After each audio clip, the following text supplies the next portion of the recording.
Second, That sucks. lesbian. I like that in a woman. And every other kind of deviant. I love paying for sex. This moral decay weakens our resistance to the onslaught of the communist masters of deceit. We're a bunch of scumbags. These abnormalities are corrupting the minds and the hearts of our children. Jackass. And yeah, we're back. Where have you been? It's depressing and horrendous. It's awful. A bunch of idiots. Perversion for profit. Here it comes! Here it comes! The Opie and Anthony program. El virus. The Opie and Anthony. God, that irritates me. It's just like somebody took a bat to my brain. We're the only radio show that makes you want to hate us. Opie. I want my coffee. Anthony. I want that back. Jim Norton. I want Ozzy. We are going to dumb this thing down to the point that we're going to be #1 with Down syndrome children. Hysterical. But enough of this palaver.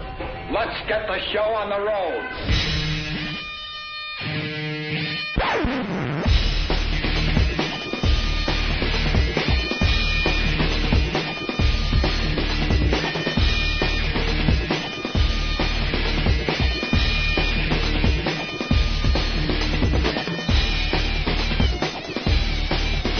I want to ask you a bunch of questions.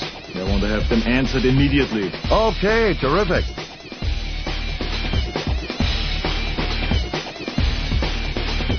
And welcome to the Opie and Anthony program. The O&A virus spreading across America thanks to XM Satellite Radio. There we are. We're back. The show that the company's trying to hide. That's it. Tuck it away somewhere in a dark corner, never to acknowledge it anywhere. But we're here. Right. We're here, doing very well. People coming on board every day. Getting bigger every day. Happy with the program, the listeners. We're hearing from people all over the country. And, I don't know. Tuck it away. Keep it quiet. Mum's the word.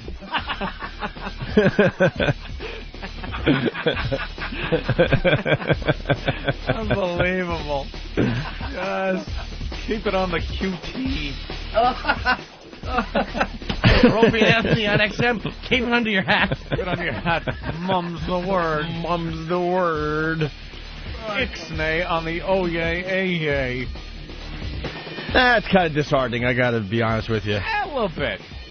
When there's big stockholder meetings going on and CEOs making appearances all over TV and you're not acknowledged at all, it's kind of disheartening. But when CEOs are asked questions about the company, maybe asked about another company and what they have, and then what we have to counter, and I don't know, we're not brought up.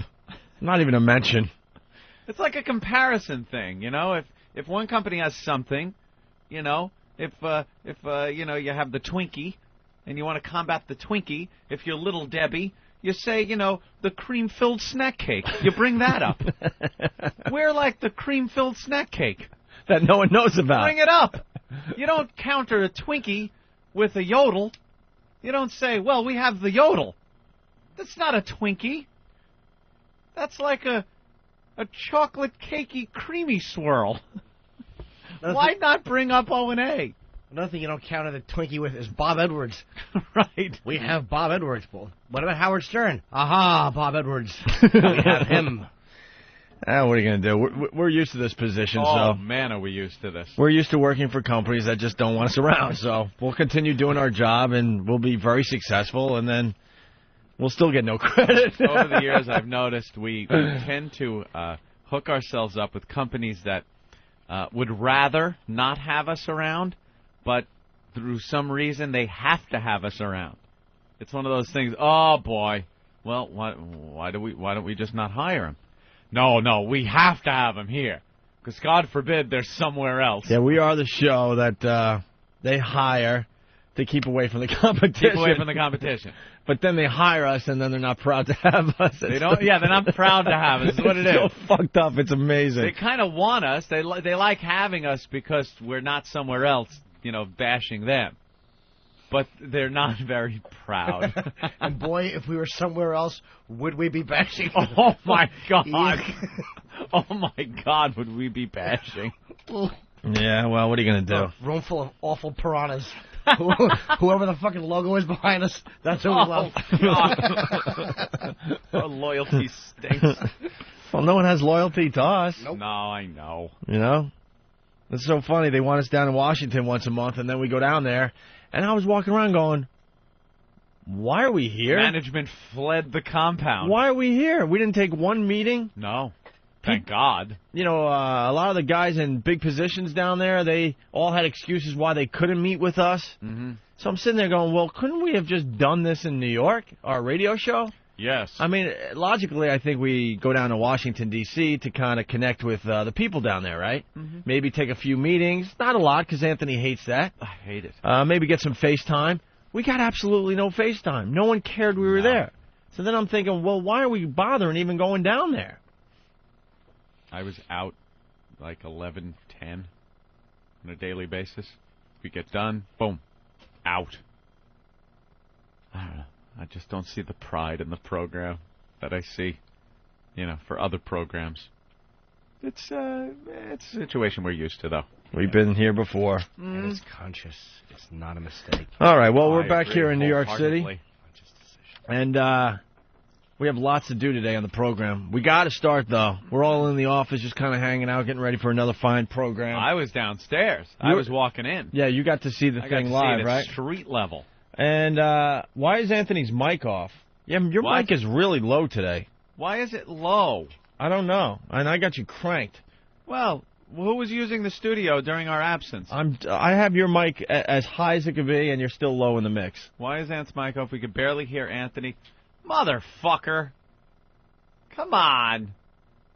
Can't be doing this like this. I have you completely cranked, so someone was in here messing with buttons Someone again. was screwing around with... Why are people screwing with this shit? Mars, hello? Hi, Mars. What happened? You sound fine on the air.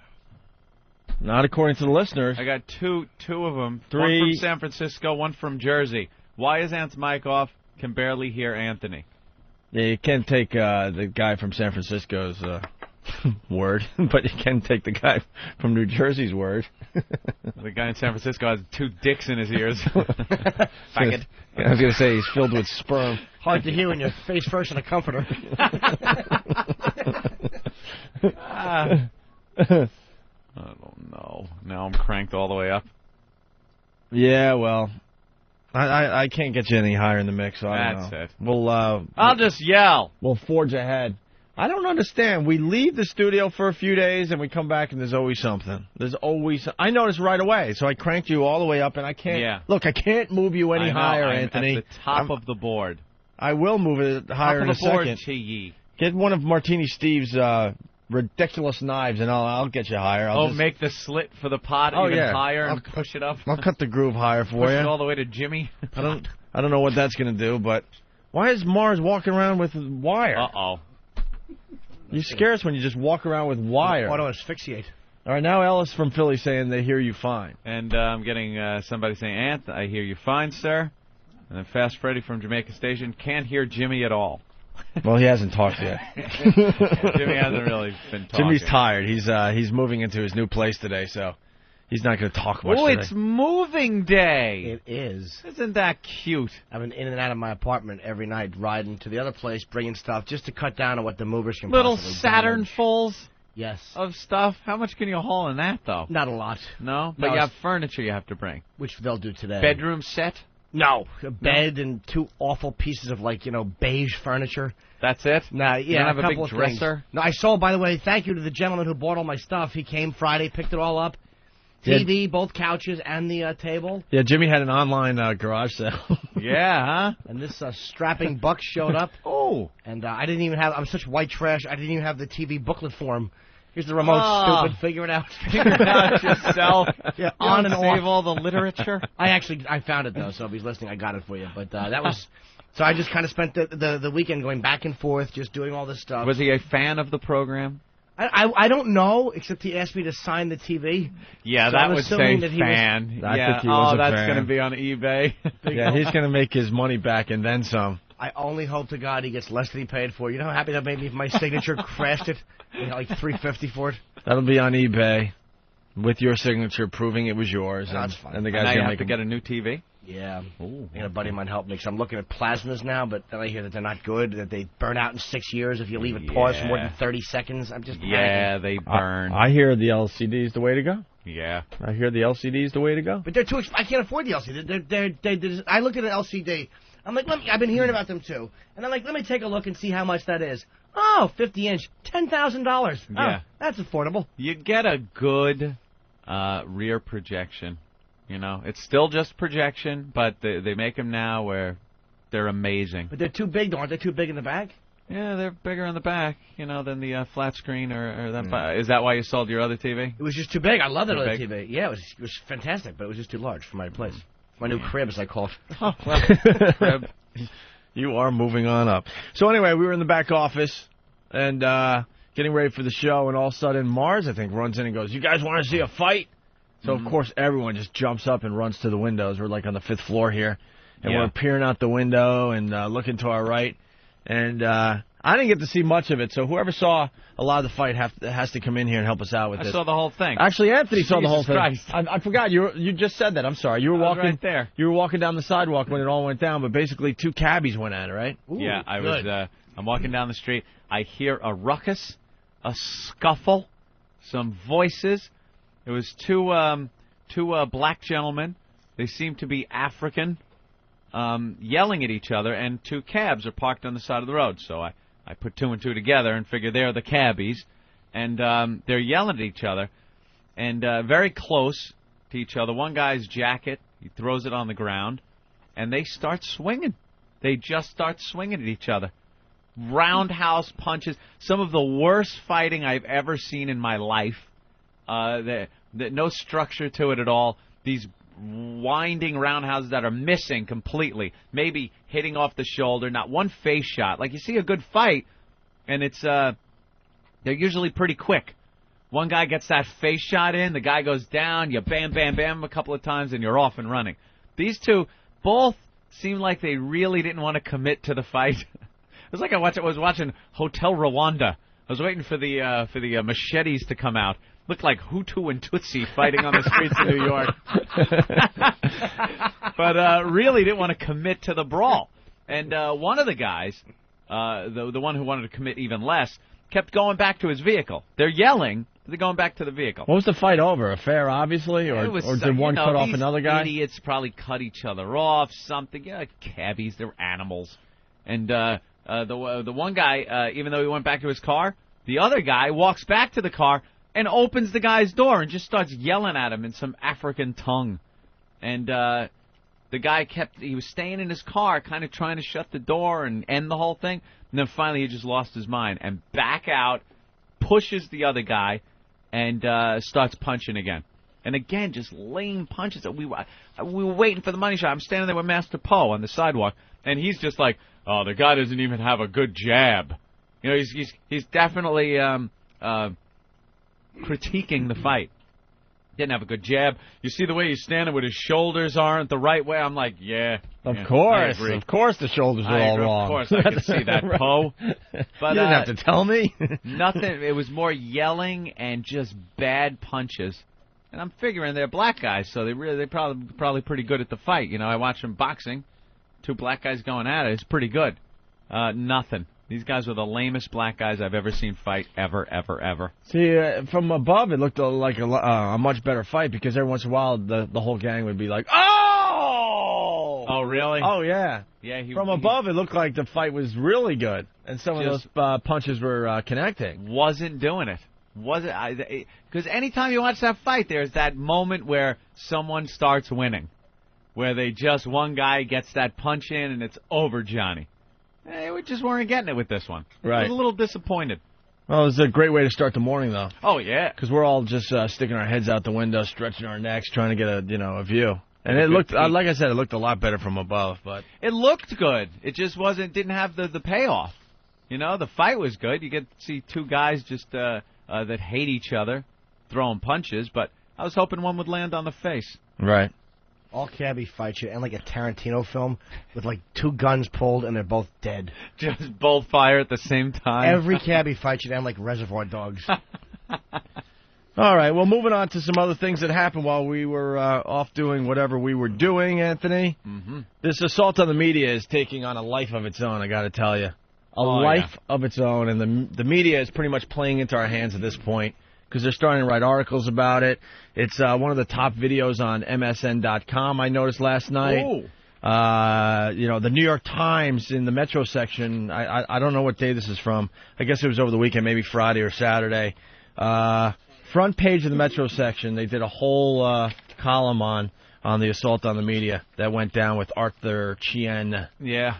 And the headline in the article is, "Your $, $, $, money sign, %, fired." That's a curse in newspaper talk. You're fucking fired, it means. You're fucking fired, I guess, yeah. But it's $, $, money sign, % sign. They got to use cartoon words. Right. That's the by Clyde Haberman. Ooh. Clyde's a little pissed off at you and I, Anthony. A little pissed off. What did we do? Arthur Chien. What did we do? We didn't do nothing. Well, shut up. All of you. Wait till we get to the second article. And by the way, can I point one thing? All right, when you read it, I got to point something out with this revolting newspaper. I'll point out everything. I mean, once again, it's another reporter, another columnist getting the facts wrong. Once again, I mean, that's the obvious thing right off the bat. Well, Clyde doesn't like us, Anthony. The New York Times, this was huge exposure for the show, by the way. Arthur Chien did a foolish thing one morning last week. He acted human. Where he went wrong was to do it in front of a television camera. Everyone knows the story by now, right? Our own Nathaniel did a little assault on the media, held up a big, huge Opie and Anthony sign that said XM Satellite Radio. And then Cabby from Howard Stern Show, these are the facts, just happened to be walking home and joined Nathaniel. Some say he was saying sucks. Some say he said rocks. Yeah. But what it is definite, he held up his curse finger. His middle finger. His but middle that had finger. nothing to do with Nathaniel, who was doing a peaceful little sign holding and saying Opie and Anthony, XM Satellite Radio. Once again, a perfect assault on the media. Of course it was. Just stood there with a sign, nothing menacing, said Opie and Anthony, XM. And the video is up on opieandanthony.com, and it's everywhere at this point. It's being spread all over the damn place. So Did Clyde get that right, Ope, or no? Wait, we haven't gotten to that point yet. Ooh. So, okay, where he went wrong was to do it in front of a television camera. A reporter for WCBS-TV, Mr. Chien was on a Midtown street doing a live stand-up on MetroCard swindles. This was for the benefit of however many New Yorkers happened to be awake at 6 a.m. and tuned to Channel 2. Behind him stood two dolts who taunted him on camera, gesturing vulgarly and holding up a sign for the Opie and Anthony radio show. Oh, so apparently he didn't get it right. Scumbag. You're a scumbag. You're a scumbag. That's all you have? No, I have a lot more than that, but you didn't get to the part yet. Oh, okay. So I just wanted to point something out. This is why the Times building, I hope somebody runs into that building with a bomb strapped to their chest. I really cannot stomach that newspaper. Well, you expect, I guess, the New York Post to get everything wrong. Yeah. But, I mean, the New York Times, they have this, They're dog shit. Dog shit. Crap paper. Here we go. Holding up a sign for the Opie and Anthony radio show. Opie! Is everyone sitting down for this next one? Yeah. You sitting down? Yeah, you're sitting down. Everyone's sitting down. Okay, here we go. Opie and Dopey.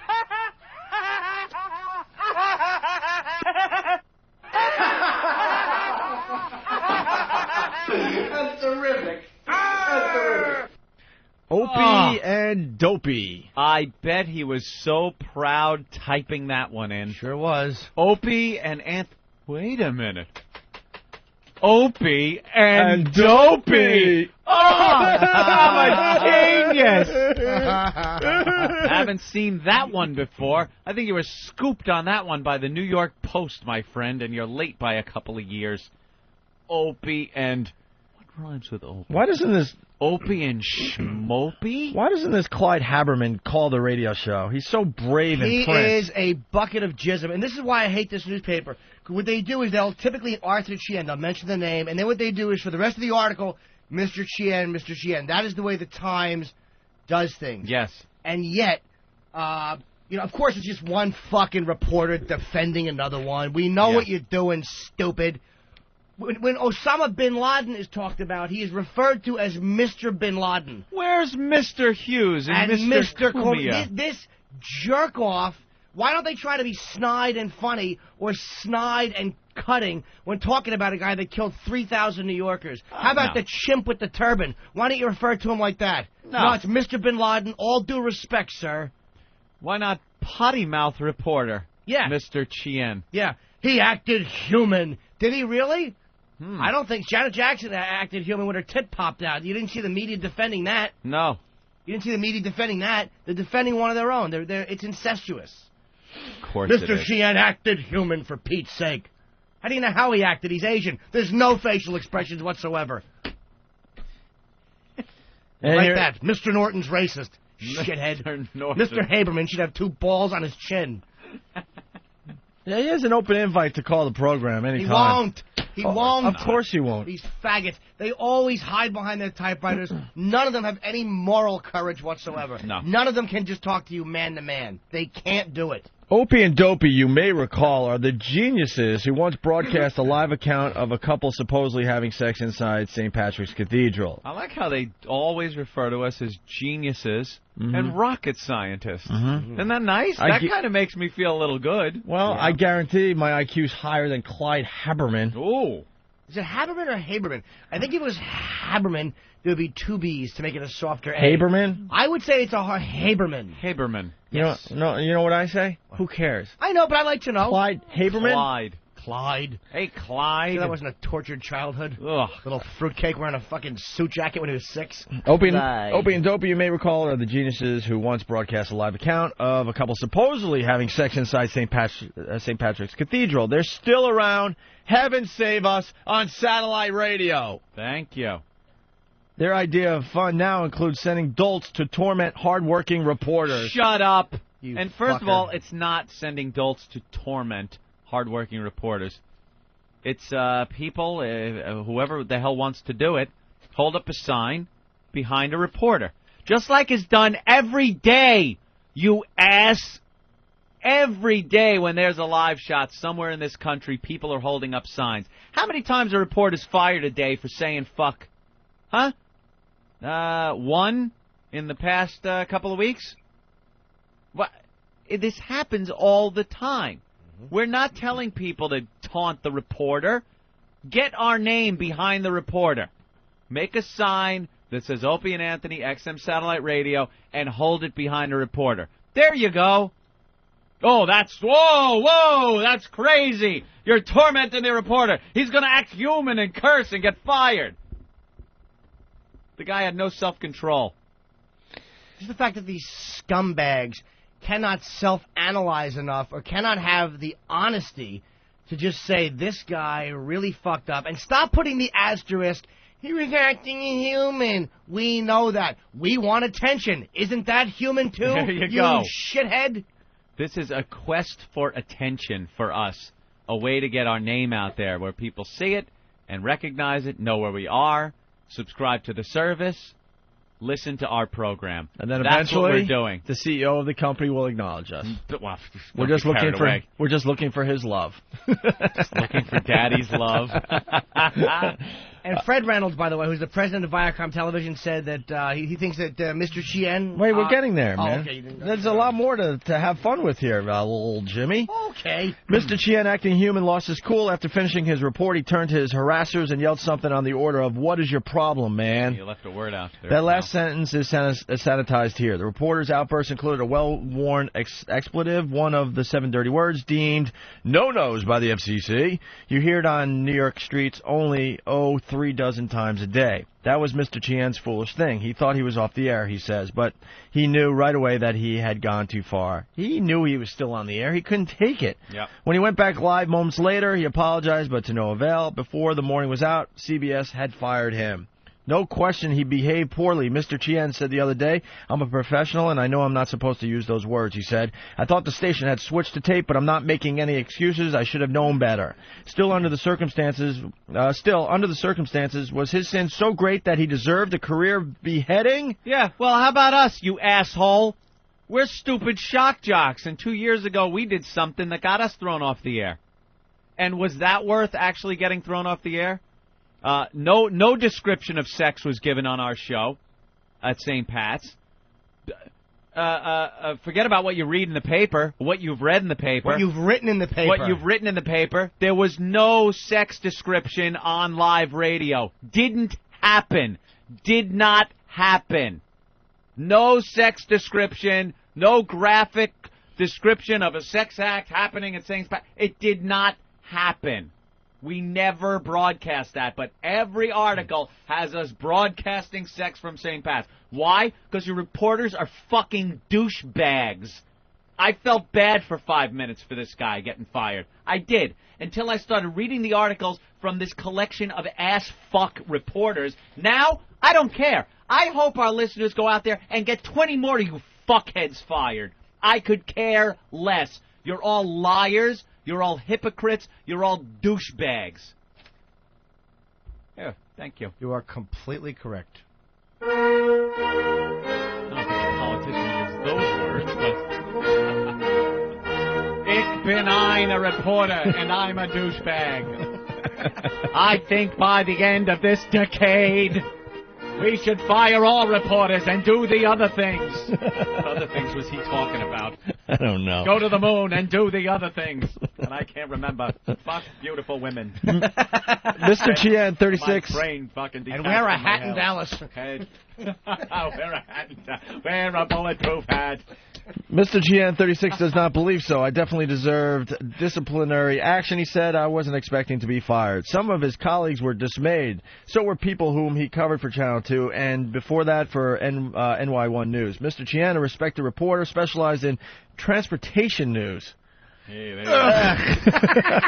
Transportation news. I can't believe that talent is off the air. Wow. Transportation news. Get on the train. The doors close. You get off at your destination. Back to you, Frank. Jerk off. And you know what? If it wasn't transportation news, yeah. He's an expert. If it wasn't for all the sensationalism and outright bullshit lying, we would never have gotten fired for the St. Pat's Absolutely thing. not. Never would have gotten fired for the St. Pat's thing if it wasn't for these grubbing reporters trying to make a better story than was really the story. The story, we didn't broadcast. We took a call from St. Pat's. There was a couple allegedly having sex there.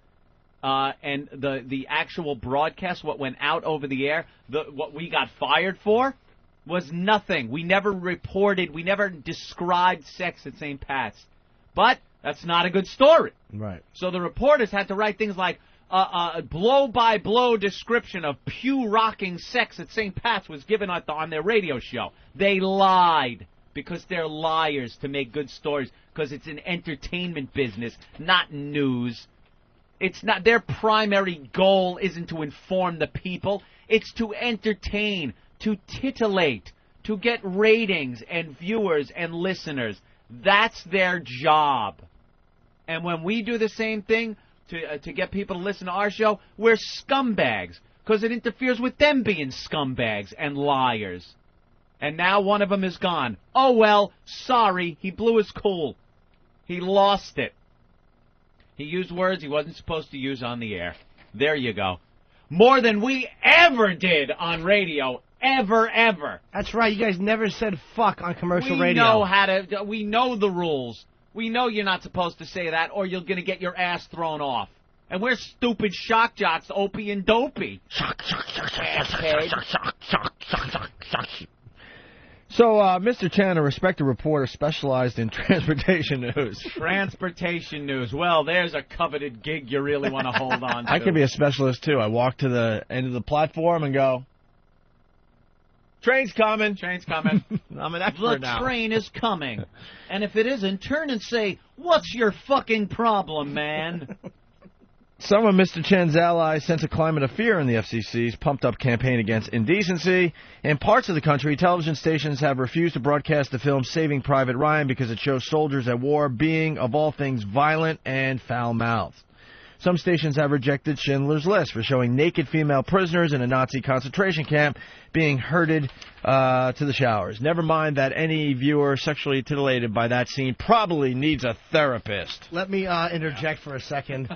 You know, it's real easy for some reporter to make a statement like that, but there's one, fifth in line, I believe. Wow. Wow. I'm not saying it wasn't an incredible movie or an awful thing. Just take it out of context. When you pause on that one chick. Just pause. I don't know what's coming next. I don't know what came before, but just that scene. That's right. Ample. All right, let's sexy and luggageless. Let's go to Jerry in West Palm Beach. Jerry. Hey, Opie. What's up? Yeah, I just want to let you guys know that there was this radio talk show host, Ed Schultz. He was blowing you guys off on Friday. He was calling you Opie and Dopey. Oh! He was calling you guys FM idiots. This jerk-off, he still thinks you guys are an FM. What an idiot. And I love these guys that just play into our hands. They're all mentioning our names. We need all the help we can get with this XM thing right now. Fun. So have fun calling us Opie and Dopey. Just make sure you're saying something about us. Yeah, well, he missed the XM part. But I just thought, I don't know if the ONA Army want to attack. He's on Air America at 3 o'clock every day. His phone number is 1-877-WE-GOT-ED. So this jerk-off can get what he deserves. What's his name? Ed Schultz. I would love to... Never heard of him. Yeah, I never heard of him either. I would love to hear the audio of what he said. That would be kind of cool. He calls himself the Limbaugh of the left. Oh, that's funny. I love Air America just because the bottom line is most liberal radio shows were getting the shit beaten out of them in the ratings. So they had to kind of create their own radio place where they could all hang out and be comfortable. It's like alternative comedy on a radio station. Yeah. You can't make it in the big world, so you're going to all crowd together on one station. Make your own little world. Absolutely, where everyone accepts you and laughs and agrees. Yeah. Don't you know, guys? I think Rush is a very bright guy. I disagree with a lot of what he says. I think he's a pompous asshole. Yeah. But the bottom line is, like him or hate him, the guy's a huge success and he's entertaining. Yeah, for some reason they're able to get that together. Him, Hannity. Yeah. You know, they put on entertaining shows, regardless if you agree with them or not. You know, Sure. they put on entertaining shows. The liberal shows are just, you want to just put a drill bit through your temple. Most of them are, yeah, it's a little smug and boring. It's not the political views. All right, moving on with this New York Times article. Ugh. It is in this climate that Mr. Chen lost his job, his supporters say. It's a gross overreaction, said Al O'Leary, a spokesman for the Police Officers Union, who used to speak for New York City Transit. To sacrifice Arthur Chien's career on the altar of political correctness is just wrong.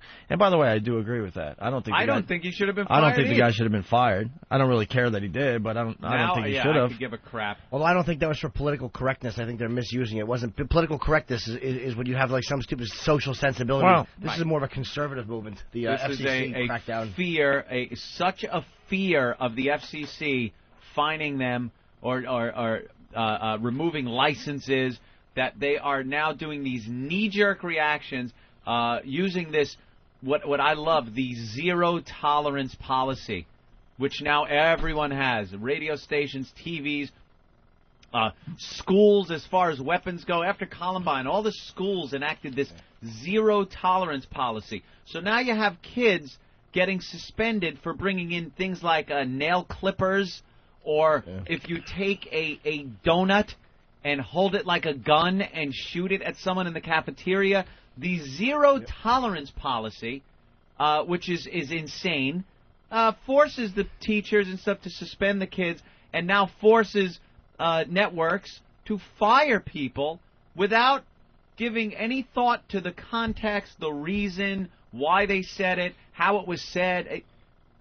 If he turned around and said, fuck Viacom, it's the same result as if he just did what he did, which was lose his cool, think the camera's off, whatever.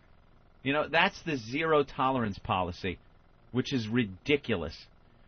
Why can't we take things on case-by-case basis anymore? Guess who did say fuck Viacom? Old Cabby. That was pretty much, that was your own company, stupid, that you were jamming your middle finger up at.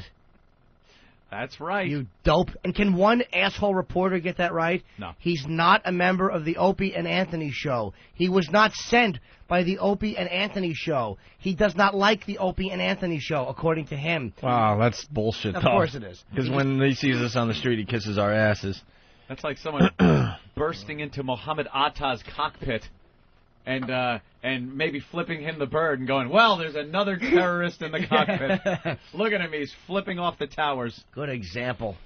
Anyway, Well, maybe not as extreme. not surprisingly, WCBS and its parent company Viacom disagree. As far as, Mr. Chen shouldn't have been fired, okay? Mr. Chen is a terrific young talent, said Fred Reynolds, president and chief executive of the Viacom Television Stations Group. Such a good talent, we fired him. All the same, Arthur committed the most... Uh-oh. I knew this was going to happen. Go ahead. No, I can't say it. You can, actually. I think you had it right, and you second-guessed yourself. No, I'm not even going to attempt it because I don't feel like people laughing at me. I'm not going to laugh at you, dude. The only dumb question is the one not asked. Am I right or wrong, guys? Arthur committed the most horrendous incident on air that I've ever seen. Egregious. Arthur committed the most despicable incident on air that I've ever seen. Egregious. It's egregious. Shut up, I ain't even going to Arthur committed the most egregious incident on air. Arthur committed the most EGREGIOUS incident on air that I've ever seen. Got your name in it. That's right. Egregious. Yeah. Station managers are not running scared, Mr. Reynolds said, but there is zero tolerance for this breach of the rules. To him, the punishment fits the crime, which he likened to road rage. On air, you just can't lose your cool, he said, which is the truth.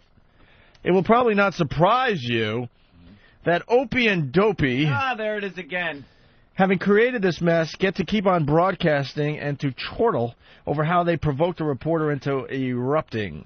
Creating this mess. Yeah. Mr. Bin Laden. We're holding up a sign. Someone was holding up a sign with our names on it behind a live reporter on the street. We caused him to say fuck and get fired? Eat me! Mr. Atta. Mr. Bin Laden. Yeah. That's how they refer to these people. Right. Mr. Zarqawi. Mr. Where's the fucking witty banter and the little funny things like that on somebody who you should have some kind of emotion about, you detached scumbag? So we're worse than Osama bin Laden? You understand? That's how they can't say Mr. Opie and Mr. Dopey? It should be Mr. Hughes and Mr. Cumia. Let's go to Mitch in Montreal, who has a problem with us talking about this again. Mitch, go ahead. Hi, how are you? Pretty good. Hi, Mitch. Hi, okay. Are you from Mitch and Murray? Yeah, you asked me that last time. I don't know what you're talking about, Jimmy. All right, well, you didn't answer. Let's go, Mitch. Okay, sorry. Okay, first of all, you guys are dragging the show like hell, man, with this stuff. You keep rehashing it. It's like a Lenny Bruce bit where you guys are just going over the transcripts, And first of all, you guys say you don't care. You guys are the guiltiest motherfuckers I've ever heard. Dude, it's in the New York Times. How do you not talk about it? We haven't been here. So fucking guilty for this asshole. The guy's an asshole. Who cares about him? Let's move on. We want to hear Mitch. No, hold on. Shut up, Mitch. This isn't what... No, what I want to say to you guys, we want to... stupid. That's what happens if you don't shut up. Bye. Then we just hang up on you. You Look asshole. What we do now. Just shut up and let us get in on the conversation with you. We'll let you talk, but if you're going to blah, blah, blah, blah, the reality is this just came out. And there's some interesting things in this article. This isn't like we're reading, old newspaper clippings from our Sex for Sam thing. It was in the Times. The New York Times is supposed to be the most respected newspaper in America, supposedly. Sorry you don't have a big paper like that in Michigan. It's only on the front page of the Metro section, so let's not even acknowledge that this guy completely went off on us. And I don't really, honestly, I don't, Mitch isn't hearing me because I don't really care the guy went off on us. I really don't. I expect this all the time. I do. It annoys me. These reporters, it's just, time after time, it never ceases to amaze me what just scumbags they really are. And this guy's name is Clyde Haberman. There may be a way to email him. I mean, if people think that the way he writes, I don't know. If I could email him comments, Clyde Haberman, I don't know what his email is at the Times, I would certainly do that. All right. Yeah.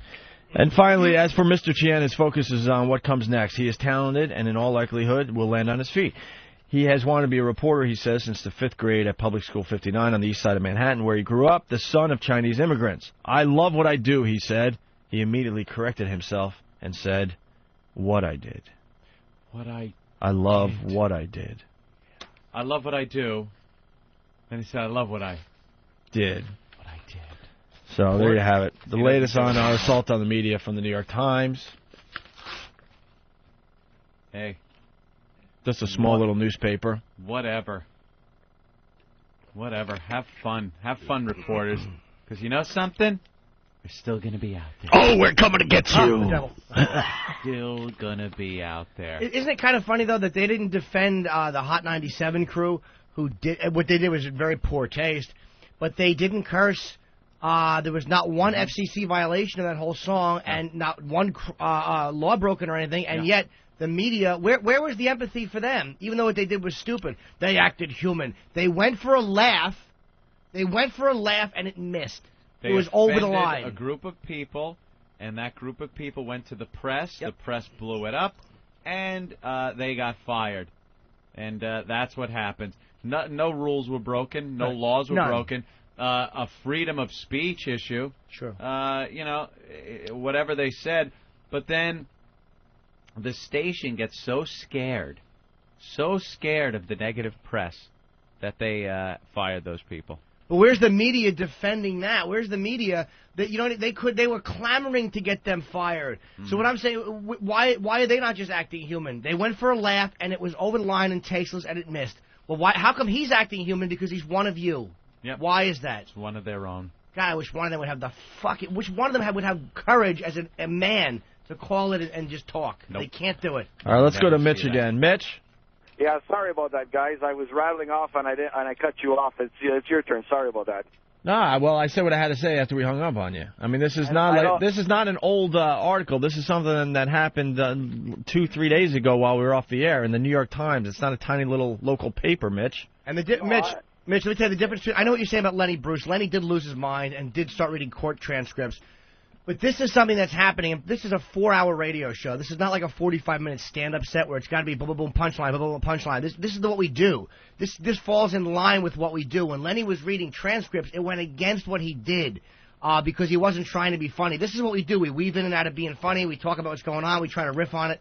And we are riffing on it. That's pretty much what we do. Right, this is just a hot topic right now. It will go away, but we're getting a lot more attention as far as this goes. So, I mean, we had a huge hit in Boston over the weekend. We're going to talk about next. Should we not talk about this one, Mitch? No, come on, guys. You know, I love assault on the media. I don't know. We've been talking a little too much about that. So, why should we talk about this next one? I feel that you guys feel that you feel guilty for this guy. You know, that's what it's coming out. Mitch, Freud, sit there and psychoanalyze someone else, okay? Don't you? We feel guilty. That's why we're talking about it so much. I could give a fuck that this guy, I don't care if he's on a soup fucking line at this point. Reporters have fucked my life up for 2 years. Huh? No, but if it wasn't for them reporting lies, I wouldn't have been out of work for 2 years. Stop saying you don't care. You keep saying, I don't care. You sound like that fucking douchebag Stern. You do care, so stop saying, I don't care. I care that he's fired. Is that what you're saying, Mitch? Mitch, I care that this guy was fired. Is that what you're saying? No, I'm also saying you always say, I don't care. Could you go outside and freeze to death in Canada, you fucking asshole? Just freeze to death.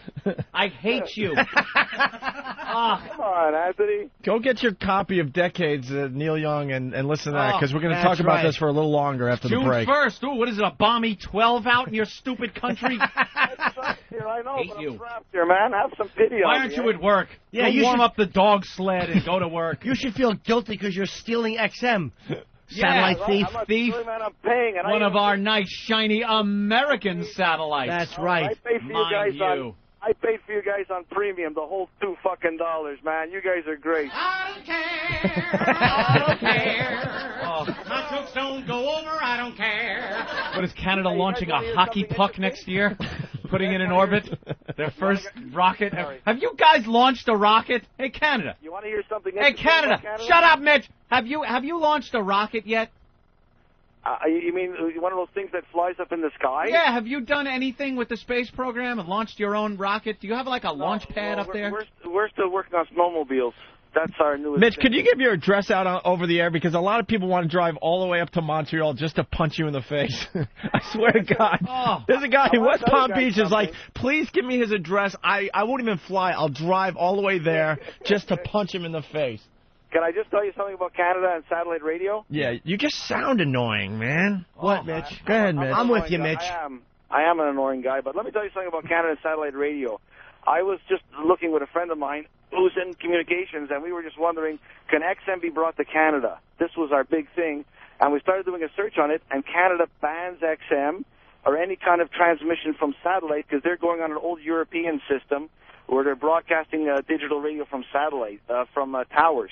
All right, we got Ian from Nova Scotia. My God. Ian, did you hear that? Ian, that drivel Yeah, that guys. just came out of his Ian. mouth. C-word alert. What? C-word alert. C-word alert. All right, C-word alert. C-word alert. There you go. You're on with Mitch from Montreal. Go ahead. See, I told you last week. Remember I called last week about this guy? Yeah. He is a typical Montreal. I don't care if he's French or not. They're all cocksuckers. They're all cunts. They have no energy at all. They turn their back on you within a second. Hey, I'm the Canadian that stayed in Montreal when every other chick... I don't care. I don't care. I don't point out what I was saying last week. You called in. Oh, we love you. Oh, I love you. I get you for, illegally. And then one topic doesn't fit your bill, and suddenly, oh, Jesus, you guys are going on too long. What the hell's the matter with you? Why can't you just enjoy the show? It's good radio, man. Come on, you got to call in. You got to spread the virus. You got to wake up the people. If something's happening on the show, now I get to fight with some newfie. Where are you from, Newfoundland or Nova Scotia? I'm from Nova Scotia. And this topic is funny as hell. I mean, I'm interested. All you faggots up in Nova Scotia are a bunch of fucking farmers.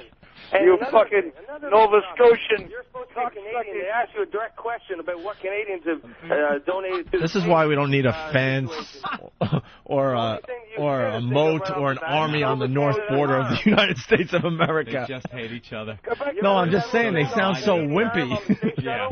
They ain't coming down to get us ever. And you have no idea about it. You newfies from Nova Scotia or wherever you are, man, you drive us nuts here. You're so fucking stupid.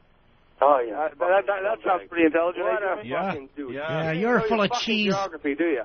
Don't even have a fucking clue. Do I have a Newfie accent, you dumbass? You're a newfie, man. Come on. I don't know. That's all you got. That's all you got, you fucking pussy. You're a Newfie. I don't even have a Newfie accent. I don't even fucking go to Newfie. You're a fucking dumbass. And Newfies are twice the fucking guys you are. They have a lot of road. I don't care. Sure. Ding, ding, ding. Zoom, zoom, zoom. Is that French? I don't care. You fucking newfies. Stop wasting their fucking time. All right, will you guys Erase hang your up, fucking number please? And don't call them I'll back be again. quiet. I'll be quiet if the newfie will be quiet. Not you fucking scumbag cunt. You know how you break a newfie's finger? You kick him in the fucking nose. And they're out. Oh, Canada. Can you believe that country is sitting right up there? Just a mere few miles away from us. Yeah. It is a whole nother world going on over there. Wow. Newfie, cook. Why don't we play this little... Please, God, I pray for another ice age. I would love just a sweeping glacier to just cleanse that continent of any life whatsoever. Bring back the mastodon. All right, Ann, we're going to take a break. That was kind of fun to listen to, though.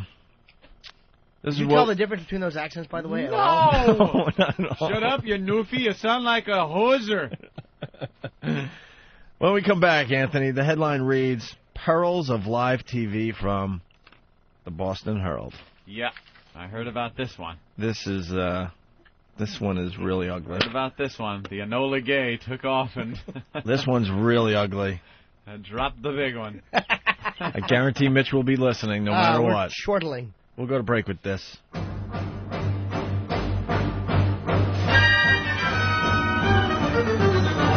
have changed. Our kids are getting worse. They won't obey their parents. They just want to fart and curse.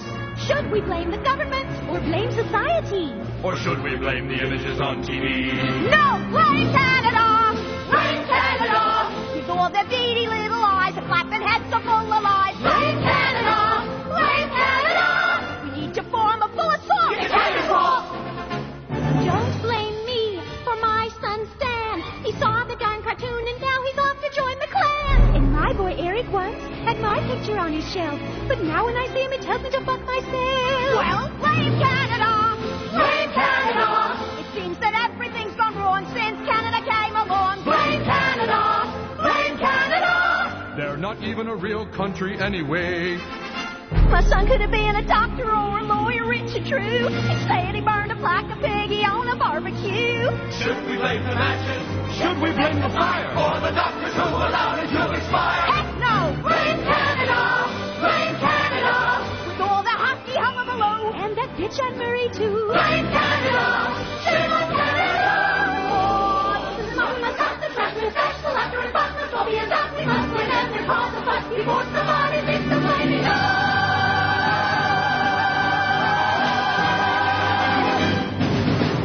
Let's see how this comes out. All right? They're right there. All right, here we go. I got a break.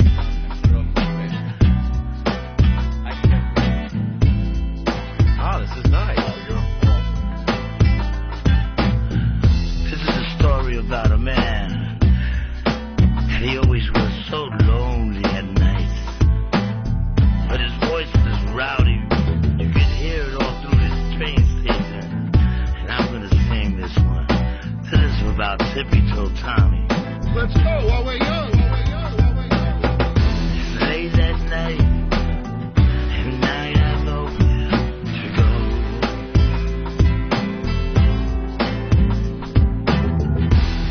My money's gone and also all my friends. And the cop says to me, "Hey, you smell bad. Get out of here." And he says, "And you know I have an angel." And he said, "That angel shelter me from the pouring rain. You have homes. This is my life. I'm living with so much pain.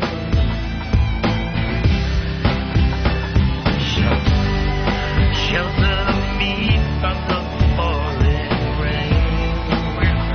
You have homes. This is my life. I'm living with so much pain. That's just a little piece. Opie and Anthony, XM202.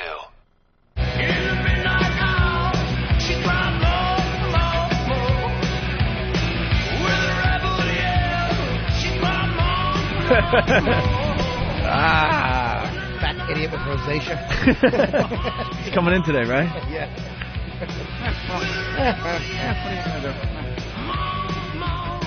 All right, we got Pat from Menaki coming in at 9 to do the news.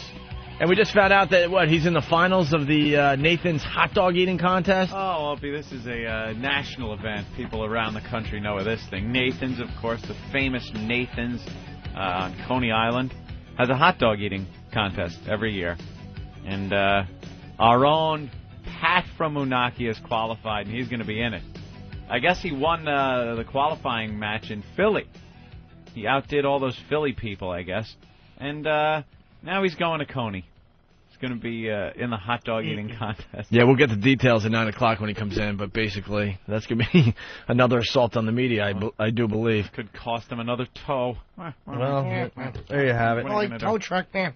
Call a tow truck. Let's go to Robert in Western Canada. Robert. Hello. Hey, Robert. I'd just like to defend Western Canada from Eastern Canada. Mm-hmm. We're not at all the same. No? We're not. They're like a boil on the ass of Canada, Eastern Canada. You know. Yeah, but what does Western Canada have? I know Montreal and Toronto. That's about it. Western. Oh, you guys got that Vancouver. That's supposed to be really nice. Well, it is. It is very nice. Western Canada is a beautiful part of the country. Eastern Canada everyone looks at Eastern Canada and seems to think that everything comes from the east. There's actually a western part of Canada, which actually their views, our views in Western Canada are a lot like yours, We're not dumb. We're not dumb like Eastern Canada. Why is Canada taking over this program? That's what I want to know. We're not trying to, but... I would love to know how many of you Canadians are listening to XM illegally. I am listening to you illegally. I can't say I'm not. I love you guys, though, and to be able to get you, I got to get you illegally. It's just the way it is. How did you get your XM? Do you really want to know? No, no one's gonna track you down. Jesus. Well, my brother actually wintered in Portland in the winters, and I used his address. Wait, he went all the way south to Portland to get away from the cold weather? Yeah. Jesus. Winter. Yeah, it's pretty cold up here. Eh? Most people in the States, we winter down in Miami, Florida in general. Yeah. But you stupid Western Canadians, you winter in Portland because you think it's warmer. It's kind of cold. It's better. All right, well, all right. So he was down in Portland wintering. And what happened? He picked up a unit, obviously, and smuggled it back? In a Speedo at the beach? No. I bought one and just used his address, and they could have cared less. Like, I mean, they just want subscribers, I don't think they care where it comes from or how they get it. I pay my $10 a month, and away we go. Oh, yeah, you still have to pay the $10 a month. That's right. Okay, well, thank you, Robert. Thanks, man. There he goes. Western Canada checking in, Anthony. Yeah. Hey, what's going on with Christian Slater? Is this story just breaking? Oh, yeah. He's had a couple of problems in the past. You remember he was drunk one day, and he had a gun at the airport. They went to arrest him another time. He old gag. Scuffle with the cops, and the cops say he tried to grab the cop's gun. I was saying that old gag with the celebrities trying to get a gun through security at the airport. That's such an old gag. I didn't know. Who doesn't know they have a gun on them? I didn't know. But it's like it's a publicity stunt, basically. You think that's a publicity stunt? I think a publicist a long time ago figured out, look, you smuggle a gun, they catch you. This was before 9/11, obviously. Of course. They catch you. It's a no-no. You get slapped on the wrist eventually, but you get headlines all over the country. Hey, there's Christian Slater getting arrested this morning. They're throwing him in the cop car, all handcuffed. Well, this morning. His problems were he was apparently drunk, and he was walking down the sidewalk here in Manhattan, and he grabbed a girl's ass. Just reached over and grabbed her ass. It was probably one of those situations, you're drunk and, you look at that ass, and you go, fine ass. I gotta grab that ass! I gotta grab it.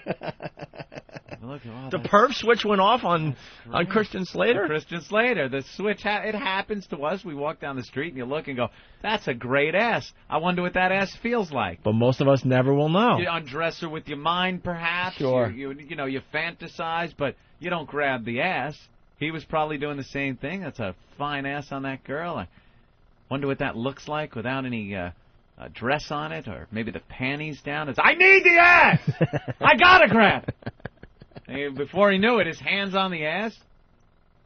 And then he's Christian Slater, so... It was just a stranger, though? He didn't know this girl? I don't think he did know the girl. Oh, he just wow. grabbed her ass. And then he's Christian Slater, so the girl spins around and goes, it's Christian Slater. So it doesn't matter where he goes. It looked like they were arresting him from his apartment. Ching. So he probably went home. Yeah. Cha-hing. He's, she probably then said, Christian Slater grabbed my ass. The cops go to his house and arrest him. Which is, God, she could have just seen Christian Slater on the street and said, he grabbed my ass. And they go to your house and arrest you like that? It's going to be his word against hers. Yeah.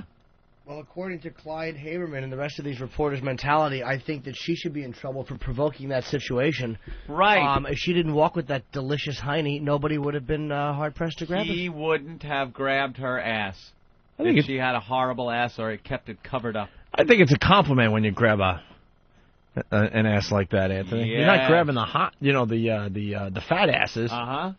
Oh, boy. Wow, they're doing a live shot outside. Anyway, I'm a little distracted. Nothing yet. Please keep quiet. Good luck. Anyway, so he was arrested this morning, and it's a developing story. I'm just looking at it. It looks like I'm looking at an injured gazelle with a pride of hungry lions around it. It's just waiting to get its throat ripped out. Anyway, Anthony, I'm sorry. Sorry for that. Oh, boy. Oh, no. Anyway. Yeah. I was just watching this. I was just watching. Ah, yeah. Well. Oh, no. Very interesting. You're kidding. Let's go to Buffalo, which is pretty much like being in Canada. Tom, what's up? Oh, come on now. It ain't anything like Canada. It just snows up here. Yeah. Anyway, one thing that you guys are missing about this story about Christian Slater, how much you want to bet, Ken, that she's going to come up with a multi-million-dollar lawsuit saying that he created some type of mental illness because he grabbed her ass. Yep. All right. Well, he shouldn't have grabbed her ass, though. That's right. It's kind of like Arthur Chen, crying, but he shouldn't have turned around and cursed out Nathaniel there. Did he brush her ass? I wonder. I don't know. Ever that happen? Oh, many times. On the street, and it's crowded, maybe in a crosswalk, a lot of people, and then your arm swings, and somebody's like coming up behind you. You don't see him right away. I've gotten knocked in the nuts that way. Somebody's swinging their arms like they're doing that stupid walk thing. Yeah. Oh, and their arm goes swinging as you're trying to pass next to them, and whap right into your sack. No, you do the no. Oh, you okay? Yeah, great, fantastic. All right, when Anthony. A kid does it in a supermarket, touches your bag. Yeah. And then you hold their hand there a little longer. Give them some gum. Yes. Tell them to keep it secret. Don't be a tattletale, you. Anyway, I hope we entertained Mitch and Cannon enough, because now we want to get back to what we want to talk about. Right, That's right. Mitch. Pearls of Live TV. This comes from the Boston Herald. Was this the Manatees again in the Inside Track? The Manatees, they do the gossip column for the Inside Track. Yes. Up there in Boston for the Boston Herald. They don't call themselves the Manatees, They do they? They used to love. Yeah, I'm getting a thumbs up from Ben. They used to love us when we used to broadcast at WAAF up there. Wrote about us a lot. And now I think they can't stand us because I think it got back to them that we call them the Manatees. We? I know Opie calls them the Manatees all the time. Well, I have heard that they don't like to be called the Manatees. Someone else that works for us said if you want to get under their skin, call them the Manatees. I have always laughed at the name Manatees. I think it's very funny. It fits though. And it fits. It's one of those names that just fit the girls. The Manatees. They just kind of slumber around looking for gossip. They're there, They have a couple of propeller marks on their back. Oh, yeah, they have. Oh, yeah, they have. They're just hoping food is close or gossip is close. They're slow moving. Actually, you know why they're called the Manatees? Because they are typical gossip columnists. I think every city has them. But basically, they don't really do much on their own. They just wait for people to call them with all the gossip. Yeah. Kind of like the Manatees. They're not going to be swimming fast looking for food. They're hoping that something's right there in front of them. Pops up in front of their face as they lumber around the harbor. Right. They'll eat it. So there you have it. Oh, boy. Here it is from the Boston Herald.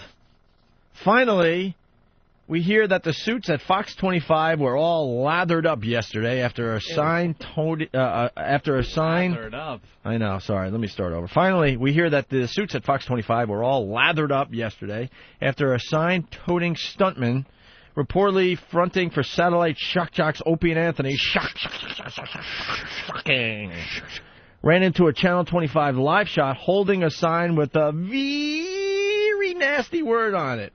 Is that how you say very? How did they spell it? Well, very with like 6 E's. Oh, a bunch of E's? How do you say that? Very. Very nasty word on it. Very. Or very. Yeah, you got to end it with the Y, a bunch of Y's. V-E-R, 6 Y's. How about very? Very bad. Anyway, Fox 25 morning newsman on the street, Doug Goody. Couldn't they have just written it like that? Cunt. No? Yeah, I guess. Can't get away with writing it like that. Why not? Because technically you're not spelling the word. No. Eric, could you spill some of this goodness out? Spill some of that out for the boss, please, Eric. Quickly. Zips his fly down. It's not jacking. Not that goodness. Thank you. Not too much, Hawk. For Christ's sake. This Starbucks, they just fill up their coffee a little too high. Leaky lids. Yum, yum, yum. Good for the shareholders when they say how much coffee they've gone through. Oh, really? Say, oh, it's gallons. Gallons? Gallons. Dude, there are. I was counting the other day. I live on the Upper West Side. There are 6 Starbuckses that I could go to on at any given moment. Starbuckses. 6 Starbucks establishments. Starbucks. Starbucking. Starbuckses. Do you think it's shareholder meetings that the CEO, when they're talking about Starbucks, neglects to mention the most popular brand of coffee? Like if somebody mentions the Coffee Beanery, do you think he says, well, we have pastry? All right. That's it. So there are 6. 6 of them right up where you are. Within 3 blocks. Starbuckses. Starbucks. I don't know how many Starbuckses there are across the country, but they are everywhere. Man. Across country, there's got to be 80, 90 Starbucks. I do believe they're going places. I think there's more than that. Anyway, let's get back to this article from the Manatees in the Boston Herald there. Okay, so Fox 25 morning newsman on the street, Doug Goody, a.k.a. VB. He goes by the name VB. VB. Was doing a live shot from Sandwich when a man ran in front of him holding a sign sporting a word that is never, and then ever in capital letters, used in polite company. In England. In England. They use it a lot.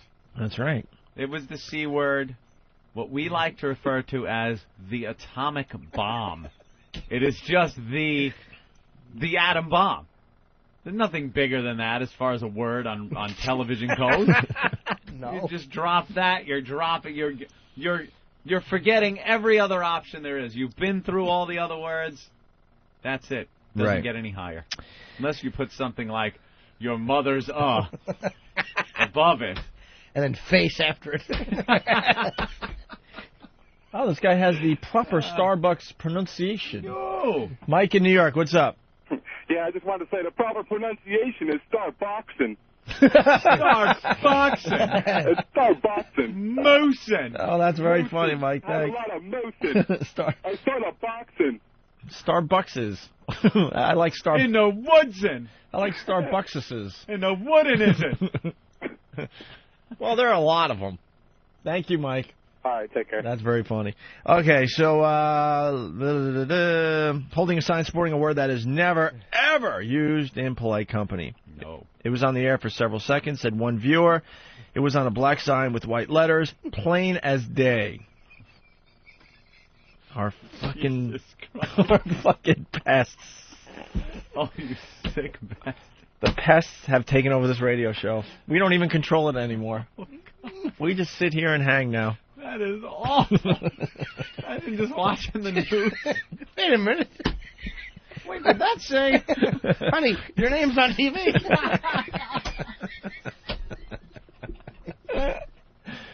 Let's go to... Yeah, we gave some angry husbands a little help. You can just go, you, and then point at the television. Pause it. Let's go to Scott in Massachusetts. Scott. Hey, Virgin Boy. VB stands for Virgin Boy. Oh. He goes by the name Virgin Boy. Yeah, he got that on the Howie Carr show. He was an intern for the Howie Carr show. Howie Carr? Howie Carr. Howie Carr. Is Howie Carr. Is he still broadcasting? Oh, yeah. Oh, my God. Wowee. All right. Thank you, Scott. No problem. So I guess Virgin Boy now does a little TV, and he got a nice little surprise the other day in Sandwich.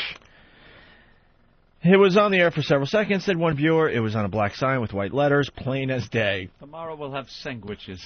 The shock jocks. Prison. Good fellas. Sandwiches. What are you eating? Oatmeal, but I'm really glad there's no sugar in it, which would actually give it some flavor. Now it's just like heated placenta. Lovely. Oatmeal is the worst. I don't know how you guys eat that. I eat it lump every of morning. sugar helps. It's paper mache. It's lumpy paper mache. But the problem is, if you're going to throw a lot of sugar in it, then you might as well just eat any other cereal. How about a little sugar? You got to throw raisins in there and some fruit. That'll sweeten it up enough. That doesn't sweeten But it up I'm just enough. saying, if you're going to eat the oatmeal, to throw all that sugar in it, you might as well just eat like a Captain Crunch or something. Yeah. That's all. What If you're flavor? trying to eat healthy, it's not going to help by throwing all that sugar on it. Regular. Sugar frosted flakes. Does this have sugar in it? I asked for like cinnamon or whatever, like whatever they have. Ricky's last day. Yeah, I just told him to make the oatmeal, whatever regular. Did you? Yeah. I didn't. No, I'm sorry. No. Ricky, I just want to acknowledge all the work you did for us. It's your last day, Ricky, huh? Can I have one of those, Eric? Where are you off to? Back to school. Back to school? Back to 6th grade. What is the mustache thing you have going today? No, I just got it lined up with my haircut. Just Wait, kind of wait. thinned. Kind of thin. No, I just see a Hitler. Yeah, dude, what's Do you up? have anything on the sides? Yeah, it's very thin. He cut it a little too close. You shaved like Adolf Hitler. No. No? It wasn't me. It was actually the barber. He just Why are they trimming up your mustache? It's just to Can't line you it up do with that the haircut. yourself? Line it up with a haircut. I could grow that mustache in 3 hours. Yeah. That is. All right, well, good luck to you. Okay, Yeah. I'm getting a sign there from the control room. Well, oh, boy. Oh, boy. Oh, no. Uh-oh. Oh, no. Oh, no. Is someone coordinating things? Who is this? Someone's coordinating. We're calling in. All right. We're calling in a strike. We could be. Don't give it away. Oh, no. We're calling in a strike. Oh, jeez. Oh, okay. All right. It could happen any moment. Why is everyone standing up and they're on the edge of their seats? Petrified now. Oh, who is this? Oh, I want to throw this fucking awful oatmeal in his mustachioed face. But it's not his fault. It is. I asked for cinnamon oatmeal. He brings me regular. Plaster. Oh. Did he make it? I don't know what he did. He went somewhere and got it. You notice a few years ago with the cereals, they took sugar off the titles because it used to be like sugar. Mhm. Sugar Pops. It's a bad sugar word. Frosted Flakes. It's a bad word. Yeah. Now it's all just about low Pops. carbs. Low carbs is the hot word now. Oh, yeah. Yeah, have low carbs on your cereal box. Low carbs? People is are oatmeal low carbs? I don't know. This early, I don't mind having a few carbs. Yeah? Yeah, because I got to move. Oh, you need that energy. Real man doing some lifting. I'll tell you, ever since I started eating oatmeal every day, well, I use a lot less toilet paper. That is really disgusting. Old brick colon. I could go days on one little sheet of toilet paper. Oh. It's unbelievable. But then I do the baby wipes just to make sure. Yeah. Yeah. Cool it off a little bit. Ugh. All right, can we get back to this article? I ate like crap over the weekend. Like I ate stuff I haven't eaten in years. Mm-hmm. Like beef. I had a lot of beef over the weekend, like filet mignon. Ooh. Oh my God. That just sits in your gut, though. Dude, no. When I hit the bowl and looked inside, it was the color of Don Cheadle. It was just like the dark. I could not believe. I've grown accustomed to a lighter color and ease of movement. This is like, oh brother, I remember the old struggling days. Beef just wants to hold on to you. Yeah. Doesn't want to. I went to Florida, and then leave. I went to Florida, and then I did the Washington trip, obviously, with you guys. So a lot of traveling messes me up. Yeah. I finally released after maybe 3 days, maybe 3.5 days of not going at all. Ugh. Dude, my bowl ran out of water.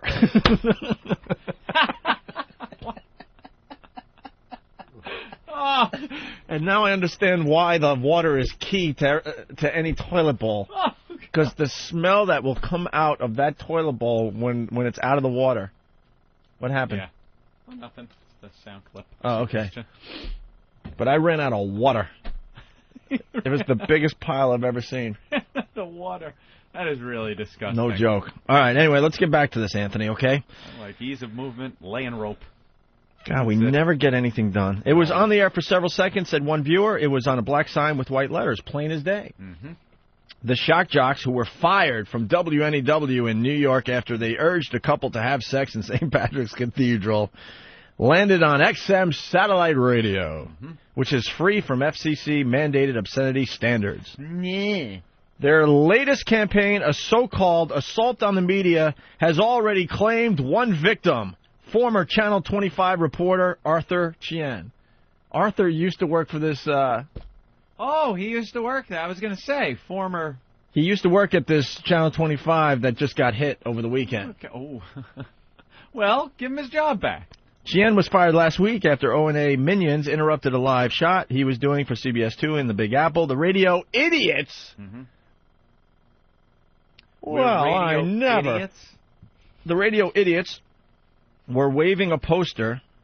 Oh, we're not the idiots. Okay. The radio idiots were waving a poster, giving Chien the finger, and muttering curses while he was trying to deliver a report. Bam. Once again, we don't need to rehash Another it. scumbag wrong. Wrong. When he finished his story, Chien turned to the morons and, thinking he was off the air, asked, "What the bleep is your problem, man?" He was promptly canned. Yeah. God, it just seems so easy to just do some quick, fact checking here. Some fact-finding. How about talk to us? We'll give you the facts. Oh, my God. We have no What problem talking happened? to the manatees. Yesterday's stunt, which O&A haven't claimed credit for, by the way, flies in the face of instructions on the Shock Jocks website that urge followers not to curse or hold up signs with profanities on them. Right. You can yell Opie and Anthony as much as you want. Please don't yell profanities or hold up signs with profanities on them. It's not going to impress anyone. You can be a pest without cursing, their instructions state. Well, basically, it's simple. The whole object of the assault on the media is just to get our names out there, and and the fact that we're back on radio on XM satellite radio. So we have our suggested guidelines that you adhere to, and then there's also people out there that are going to do whatever they want to do on their own, and we have no control over that. Sorry to say, we have no control over that. But we suggest people just hold up a sign. Maybe just say Opie and Anthony, XM Satellite Radio, and that's it. There's no touching the reporter. Don't curse. You don't have to. It makes the point without cursing. And that's it. That's the assault on the media. If some nut wants to put the C word on television, what are we going to say? Don't do that. Don't. No, we suggest you don't, but if you're going to do that, makes me laugh my ass off, I'll be honest with you. I will giggle. I think it's funny as all hell when that happens. All right, Anthony. The article continues. They also add other helpful hints such as don't touch the reporter and make sure the camera is on and the shot is live. Their website currently advertises an assault on the media in Boston and features video of a fan interrupting a Channel 7 live shot with a non-nasty sign. I don't remember seeing that one. I'll have to check the website for that one. You don't remember that one, do you? No. Non-nasty, no cursing. Channel 25 spokesgal Maggie Hennessy, niece, Hey, Maggie Hennessy, don't you know? said the station received no complaints about the incident, but she wouldn't drank. comment further. Really? Did you think it was funny? Did you find it funny? I found it funny, but Well, I had a good laugh. Well, funny you should ask that, because this is how she ends her article. This Channel 25 spokesgal, she says, I wouldn't justify something like this with a comment. how about a snicker? And then it says, stay tuned. How about a wink?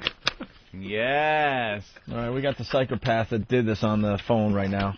Oh, we do? Yeah, premarital sex from whackbag.com. Hey, Whackbag. Hey, what's going on? One of the whackbag pests. You dirty, dirty man.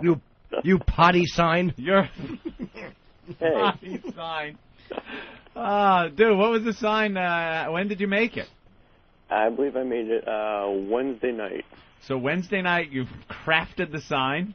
Yeah, I got myself, a piece of black poster board. The word is huge, and then there's a tiny, if you have a microscope, you can see the Opie and Anthony. That's kind of good. No, I had a good wow sticker slapped on the bottom. Oh, no. of it. Oh, no, my stomach. Oh, hold on, sir. Hold on one second, please. sweetie. Hold on, sir. Oh, no. And...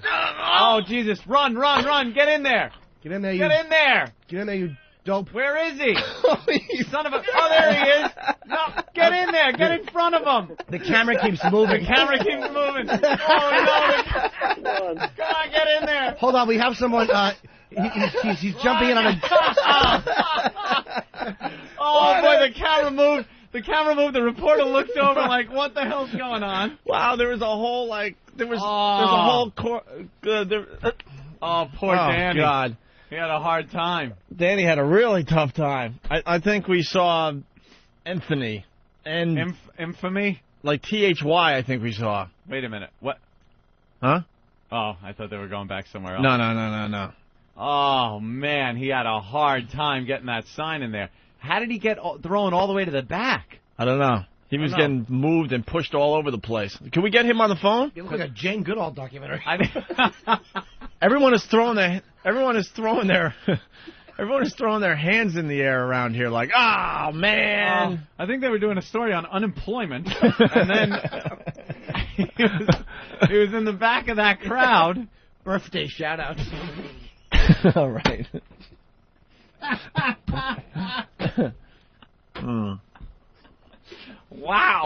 Wow. Danny's on 10. Oh my God. We should have told him to take some Samsonite luggage with him and throw it to the side. Danny. Yo. What happened? What happened? Well, you sort of got it on. I couldn't tell there was a crowd, and at first when I put it on, some black producer or whatever, like actually physically grabbed the sign, so I just wrangled it out of my hand. Oh, he did. Yeah. Well, get that out of there. Get that out of there. And the camera guy had already seen it at that point, so I started moving around to the other side, but they were already on to me. Well, basically, Fox 5 here in New York, Good Day New York, is doing this whole thing because Jim Ryan is, Norton is still losing it over there. This car is kind of driving off the road as we speak. Jim Ryan is retiring from Fox 5, Good Day New York, Anthony, and they have this, Jesus, Jim, relax, he can't even breathe. Should we take a break? We're okay. Oh. And they're doing a live shot outside. Where is it? Outside Madison Square Garden? Yeah, right on the corner of 33rd and 7th. They're going to be there until 9 o'clock, by the way. Hint, hint. Yes. So we sent Danny down there, and all of a sudden they went to the live shot, and we saw, I think, the right third of the poster board that has Opie and Anthony XM Satellite Radio. And then immediately the camera swung over and got the poster out of frame. There was a little dance going on between Danny and the camera guy. Yeah, and the security guy, I guess, because the reporter that was there was staring over at the side where the scuffle was happening, but it was off camera. So then I guess, Danny, what did you do then? Grab the sign away from him and make your way to the back of the crowd? Yeah, basically I grabbed, she had her hand on it. It was like a little tug-of-war thing. So I just yanked it back from her, and I figured, they're not going to come back to that side, so I figured I'd try and drape it over that dumb board that they had there. Right. So I was just kind of holding the sign totally covering that board, but I had no idea if they were keeping that in the shot or not. It was sort of on TV, I guess. Yeah, you got a quickie. We'll have to go back to the tape and see. But basically, Danny went down there to try to disrupt the shot, and it sort of worked, I guess. What do you think? If they go live again, any chance of getting a run through right in front? Oh, I already ran like a block and a half away. Oh, you're a block and a half away already? Oh, really? Yeah, I'm about to get back on the train and head over. All right. Well, and then the reporter was distracted, started looking at the sign, trying to figure out what was going on. Yeah. I haven't heard the audio yet. Maybe we could get the audio to see what went down with that. Are we getting that audio? All right, we're getting the audio. We got Nathaniel in the studio. Nathaniel? Jimmy's still losing it. No, I just wanted to say congratulations to Danny.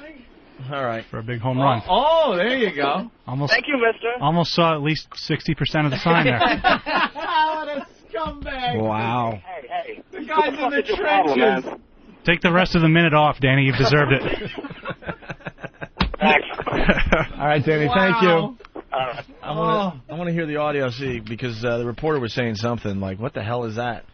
Oh, he did? Yeah. Yeah, he was definitely distracted. The camera guy was really good. He got off that shot immediately. You got to jump in front, it seems, in some circumstances. Behind the reporter is not good enough. You got to get in front. Well, one of the best ever. Another one that we had was where they took the WOW sign or whatever. Yeah. I think it was Big Kevin's. Right, yeah. And just walked right behind the reporter and just reached over the reporter's. Wow. And it covered the reporter's completely face. Covered his face as he's trying to do a serious report about some kind of nuclear reactor leak. It was a nuclear reactor story. And he didn't say the F word or anything. No.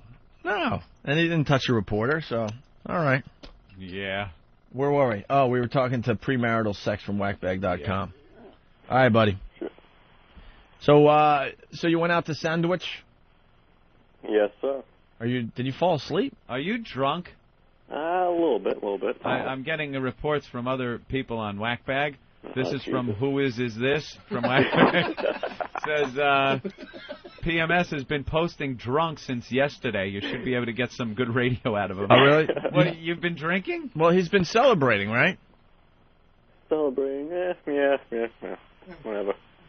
Wow, you are really, you're a lot more exciting on TV. Yeah, I know. So, yeah, walk us through what happened, bro. Well, what happened was Wednesday night was when I made the sign and everything. I decided, black background, white letters, just so it would show up pretty nice on Very the visual, TV. yeah. Because I thought it was a Thursday day shot, but it said it was a Friday. Well, they used to do the zip trips every Thursday where they go to a random town live. They do a little piece about, the history of the town, how it relates to Massachusetts, blah, blah, blah, blah, blah. Well, now, how long have they been doing that? Oh, they've been doing it for like at least a year or two. So Jimmy, shut up. This is like pulling teeth already. You guys are basically, telling me when they're going to do a live show, which I'm like, perfect assault on the media opportunity. Right. So I see, they'll be like, oh, this Friday, join us down at Sandwich, Horizons on the Cape, blah, blah, You blah. saw that ad, you were watching something else? Shut up, Jimmy. Wait, you were watching something else, you saw the ad for this thing, right? No, I didn't, Jim. Oh. Anyway, so I go down. No, I didn't, Jim. It's all disgusted with you, Jimmy. So anyways, I go down there. I got Boston Strangler from Whackbag, on the phone, telling me when they're going live and whatnot. So I'm walking around. I see BB. He's doing a live shot. I'm like, I'll let this one go. There'll be plenty of others coming along. So BB finishes up. I walk up to BB. I'm like, hey, can I get a picture? Being all nice with them. Get a picture with them. I'm walking away trying to plan my strike. And he goes, oh, come on in. So I go in the restaurant. I'm talking like the whole news crew, meeting everyone. And he pulls out like this roster. It shows every single thing they're going to do on the newscast, like when they're going to go live here, they're going to go live there, like, exact times and everything. Mm-hmm. I'm just looking at him like, dude, you're just telling me when to strike. Meanwhile, I have a huge sign that says cunt wrapped around my torso underneath my sweatshirt. Oh, sorry, C-word alert, whatever. So I walk around, I'm hanging around for like an hour and a half. And finally, they go live. Strangler tells me, like, all right, they're going live to VB. He's staying by a fire truck, two firemen doing some uninteresting story. He yells, go, go, go. So I whip out the sign, throw it right in front, and I say, open Anthony. What? Get back, drop it, and I just walk away. Are we back on? So what happened next? Well, as I'm walking away, I see two angry men kind of looking at me, walking in my direction.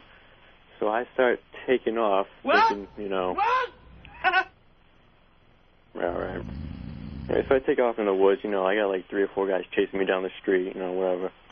I run. They, I'm only 20 years older, in their mid-30s. They can't catch up with me. You think you're fucking funny? Whatever. I outrun them, hide in some bushes. They drive around in cars looking for me. So I get up. Well, no shit. Exactly. That's what I said. So I get back to my car. Well, any fucking time, sweetheart.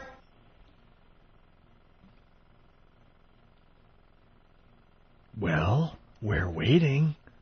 Yeah, no problem. So I hop in my car, I get on the highway. And this guy's following me from Sandwich all the way up to Plymouth. The guy's following me going 50 miles per hour in the fast lane, 50? staying next to me. Glad he got the speed in there because I was curious as to how fast he was. I thought really it was at least 57. chasing him. Well, I mean, when you're going 50 in the fast lane on the highway, Right. that's, ridiculously slow. Yeah. 2 or 3 lane road. Yeah. Oh, good question, Jim. Yes, Jim, let's discuss this further. How far should we go? All right, bro, you're really... This is This could be the worst call ever. painful. We would have hung up like 10 minutes ago. So painful that we had to keep listening. Yeah, I know it's horrendous. I won't remember it. That's the best part. All right, so you got away. Yeah, pretty much. Anyways, I got a huge cunt sign on TV. There you go. All right, thanks. No problem. All right. Well, thanks for nothing! I'll get back to drinking. Thanks. Wow. There he goes. What an awful caller. That is just horrid. He's one of our biggest fans, too. He's a big fan. Well, and how could you not appreciate the fact that he goes and does something like that to get recognition for the show and everything? But there are some people that just don't have it as far as the phone goes. I don't know, I think that kid's got some pizzazz. And you needed to get the Opie and Anthony on TV. Been drinking. That's the key. All this right. guy is like extra strength Ambien. And you guys hate me. At least I could explain my assault in a coherent way. Who was that? T-Bones from Boston. Okay. Fast Freddy, break his phone. Everyone is just bashing that guy's call. That was Jimmy, right? Horrible. I think it was Jimmy. Who I like a lot. He's just a psycho. All right. Why don't we take a break, Anthony, and wake up? Oh, my God. Is there something really exciting that we can play here to wake everyone up, hopefully, going into break? I want to hear the Gray song again, but I missed The Grey it. Wolf song? Yeah. How cool is that? You just played it, right? Yeah, we played that going into the last break. We played it again? The homeless guy that just was riffing and sang a song, and then Drew Boogie, put it to music. It's amazing. We already did. No, we already played that. We can't play that again. Just play something else, Derek, and we'll continue with the Opie and Anthony program. Cash up, niggas. All my niggas in the P now, right now. Bubby, Hoggy, Bubby, Shoot. We doing it out here, niggas. We about to take all the millions. You hear me? All I got to say to XM Satellite is Suck my dick, cause they ain't give me no money. The Opie and Anthony Show. XM Radio, cash up, all day, everything. Get that bitch, nigga. Stop pushing me. Fuck you, bitch.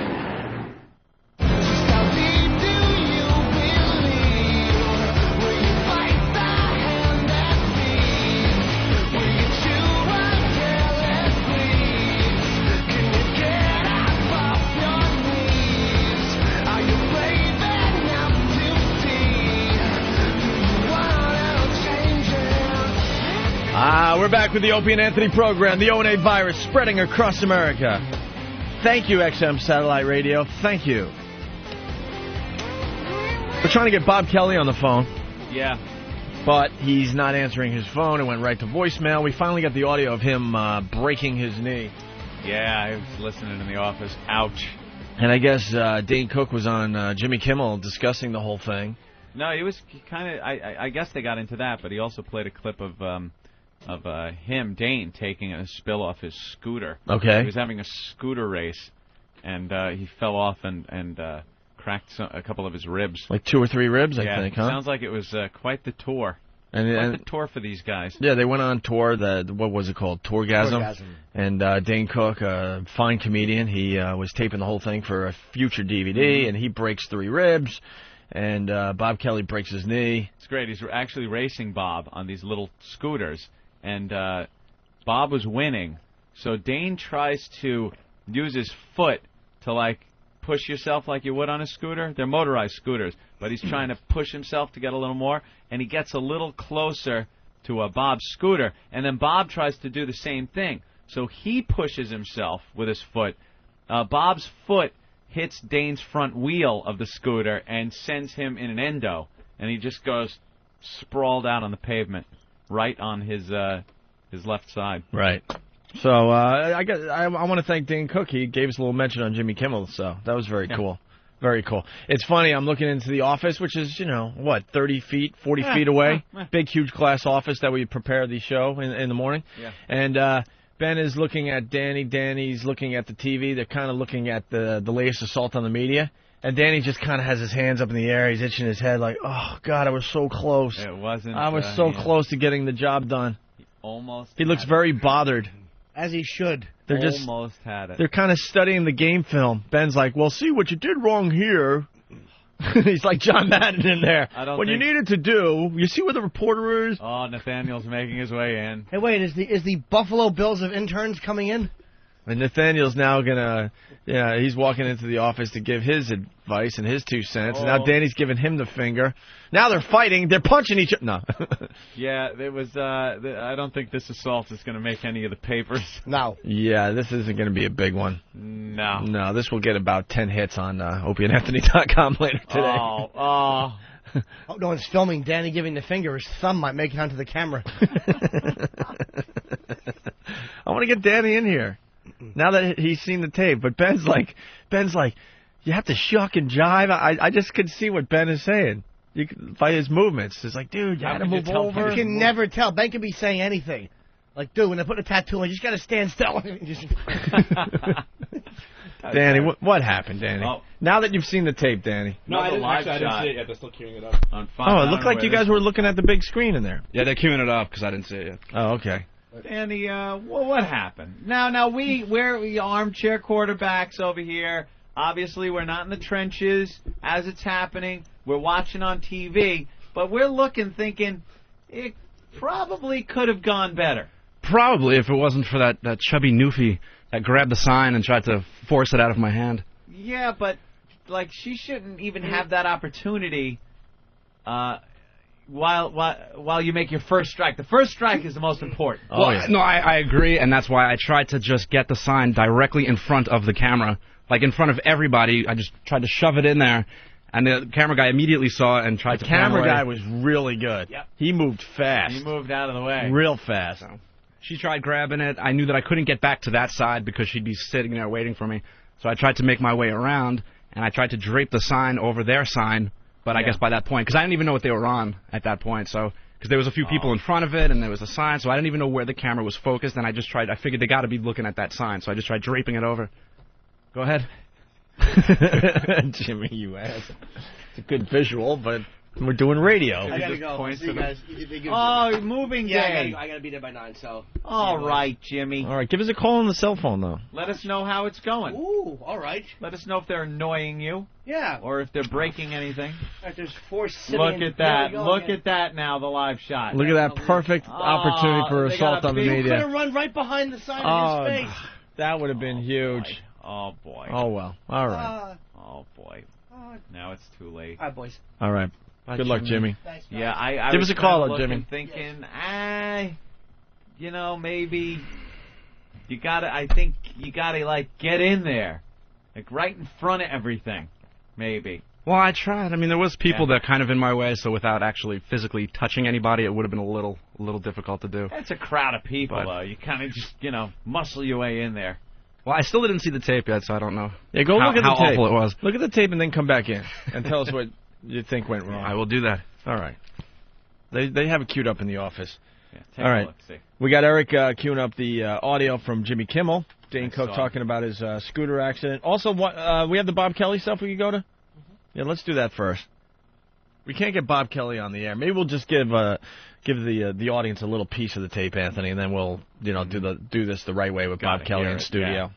And then, of course, I did see Pat from Moonachie outside. Yeah, we're going to do some news with Pat from Moonachie and find out what's going on with the hot dog eating contest. Hot dog eating contest. Lots going on as far as this radio show goes. Yeah. All right, so Bob Kelly, by now, we've talked about this a lot, unless you're a brand new listener. He helps out the show from time to time, a good friend of Jim Norton.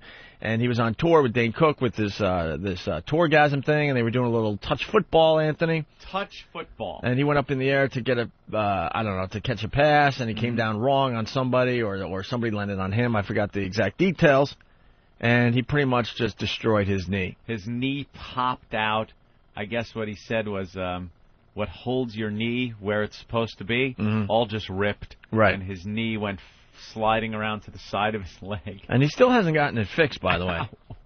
He's limping around and he's doing comedy again. Oh, Danny's back in. He was going to a doctor. Danny's back in. Well, I've seen it. All right, Danny has seen his latest attempt at the assault on the media, yes. I gotta give props to that camera guy. He was really good. That was really good. The second that sign was in the frame, he immediately pulled away and then got so tight on just nothing. Yeah. It was so impossible. No, the cameraman was... He was prepared. He's on to the assault. I think he was on to the assault and went, oh, no, it's us today. It's us. They must be telling them what to do, like the camera guy. If you see anything, get off of it and then get in tight. Yeah, I don't really blame Danny because, the sign is making its way into frame fast, and the camera guy was just slightly quicker. Yeah, I got to defend myself on that one. That guy was good. Okay. And then what they did is they faded it in, to where they have, it's like cropped. And they have another screen kind of next to it, so that just made the shot even smaller. Yeah. Man, tough. Yeah, it was a tough one. But I think this shows that we're going to need to be a little more aggressive. Mm-hmm. Obviously still no touching or anything like that, but you got to get in there. Get right in there. Oh, look, they're giving him a fond farewell. What's this guy's name? Jim Ryan. Jim Ryan from Fox, Good Day New York. Been there forever. Yeah, I guess he's, I don't know, I think he's got to be up in his upper 60s, right? He looks the same as he did when he started, though, doesn't he? Right. So he's had the white hair. And this is his last day on the air, and I was telling Anthony, God, you never want to do this show. No. He's just sitting there, and they're bringing back all his old colleagues, and they're shaking hands with him. And they're showing tape of him when he was the young go-getter reporter. Oh. And now he's just that guy that, he's got his big day on TV, and then tomorrow all his tapes will be in the dumpster out back. Oh, out back. As the new reporter starts, getting his office together. You could keep your office for a couple of weeks, maybe, show the new guy coming in, give him some of your experience. It's very valuable. And then that's it. That is it. He's gone. All of his big reports and all of his huge stories he did over the years on those VHS tapes are in the dumpster in the back. As he walks out to his car, he looks and sees him bringing just all his stuff and throwing it away. You're retired. This is what it comes down to. Some confetti, a big ridiculous cake with your picture on it. The vacuum's running at home, and his wife is laying on the floor with her one shoe off. Now they bring out his family to take part in the celebration. That his daughter? Yeah, he has like a 7-year-old. A 7-year-old daughter? I was reading about him over the weekend. He has like a 7-year-old, and he's like 60, I don't know, 68, something like that, I think. He's up there. This is what it comes down to, though. Your colleagues clapping, confetti being thrown in the air, and they slice a cake for you. And then tomorrow it's like, Jim who? What? Now what? What happened? Who? Move along, people. Nothing to see here. Well, good luck to Jim Ryan. A real send-off. They didn't get him to cry, though. He looks a little teary-eyed. A little misty. And that's it. Then there's a commercial for Breyers. All that emotion, and then Breyers yogurt. Breyers yogurt. Show him what's really important. Look, we'd like to show him on camera a little longer because he is starting to cry, but hey, we got a Breyers commercial to get Breyers to. paid for this, and, and a stupid commercial for the Black Honeymooners. My God. Does this just look awful? It's going to be another bomb. They got him doing some Ralph Cramden lines, and they play so well coming out of him. Could we get this commercial for the Black Honeymooners? This is the first time I'm seeing the actual commercial for the Black Honeymooners. They might as well have just called it something else and made the character's name something different because it has nothing to do with the Honeymooners. He's a bus driver. I guess all their names are the same, Ralph Cramden and stuff, Ed Norton. But the way they interact with each other and, black people just act different than white people. White people act different than black people. We don't have the same language. There's different language things going on. Different ways of celebrating and dancing and expressions. So how are you going to take that and incorporate it into a 1950s white bus driver guy? Mm-hmm. It doesn't work. No, there's shows they should just not remake, and movies they should just not remake. No. I mean, the biggest example, obviously, The In-Laws with Michael Douglas was just a disaster, and the original was a great movie. I'm hearing The Longest Yard is a piece of crap. That looked like garbage right when I saw they were doing it. And the original was such a great movie. Yeah, it was fun. And for the time, they're gonna make it more politically correct and stuff, and supposedly Burt Reynolds actually suits up and plays football. Are you kidding? He's 68 years old, thinking he can still play, so he's got the old 22 on. Oh. And he goes out there for a play or something? Yep. Oh, it just looks like a disaster. And now the Black Honeymooners. What are you doing? That just, I don't see it. Sorry. I wouldn't see it either if you cast a white cast into black characters. That'd be ridiculous. Not only would I not see it, but you'd see some kind of outrage that they weren't being cast as black guys. But, yeah, just call it something else. Make it a Black Buddy movie. Oh, they're back to Jim Ryan for the final farewell. The final farewell. This Can is we it. get some? On teleprompter. This is what it comes down to. Not that you to. ever needed it. Nervous Anchorman laughter. humor. You're in trouble. I'm going to admit, I was a little nervous before this today because I almost feel unworthy because you are it's an overused word, but you are a legend in broadcasting, and I watched you for a long time before I ever came to work with you. Oh, he's getting teary-eyed now. I'm sort of jealous of the people who worked with you for so many years because I only got to work with you for about 7.5 months. And I wish I could have known you longer, because in a business where people aren't always necessarily that welcoming to new people, because everybody's got their egos and whatever, it's human nature, you've been terrific to me. You really rolled out the welcome mat, and you helped me so much, and I'm really... She's his replacement, basically. Stay in touch, and I want to thank you so much for everything. You've been terrific. Thank you very much. Thank you so much. Oh, a little hug. Thanks, This is what your career comes down to after many, many years being on TV. Fight over the chance to work with Jim Ryan. All right, now you're in the hot seat, my friend. On a cheap tape. All right, here he goes. His final words. No one will care after today. This little, as I said before, this little bold venture in early morning television began almost 17 years ago, and it was begun by a fellow named Peter Brennan, who was our founding producer, who is now the producer of A Current Affair. And it was Peter Brennan's leadership to begin with that was absolutely terrific. His place his very big shoes were filled by another man named J.B. Blunk, who did a great deal to improve this program, took it over, looked it over from top to bottom, and changed a whole bunch of things. And he was followed by Gail Yankosek, who was our producer for the longest time. Terrific lady. And it was under Gail's leadership that this little country store, this little tiny program, went from just a dot Jim, on the just horizon turn and walk away to the most watched program in the mornings in New York, bar Just walk none. away, Jim. So it was under her leadership that this program made its bones, if you will. And thanks also to Dave Schenfeld, who was our producer just until a few days ago. He also was terrific. Having started here as a kid out of college and coming back as our executive producer, he did a fine job, too. We got it. Thanks, Derek. I don't want to mention any more names, because if I mention some and don't mention others, there are so many people, I'd leave out somebody I know. So I just want to thank everybody for all their help over the 17 years that we've been doing this show. And for the last time, have a good day, New York.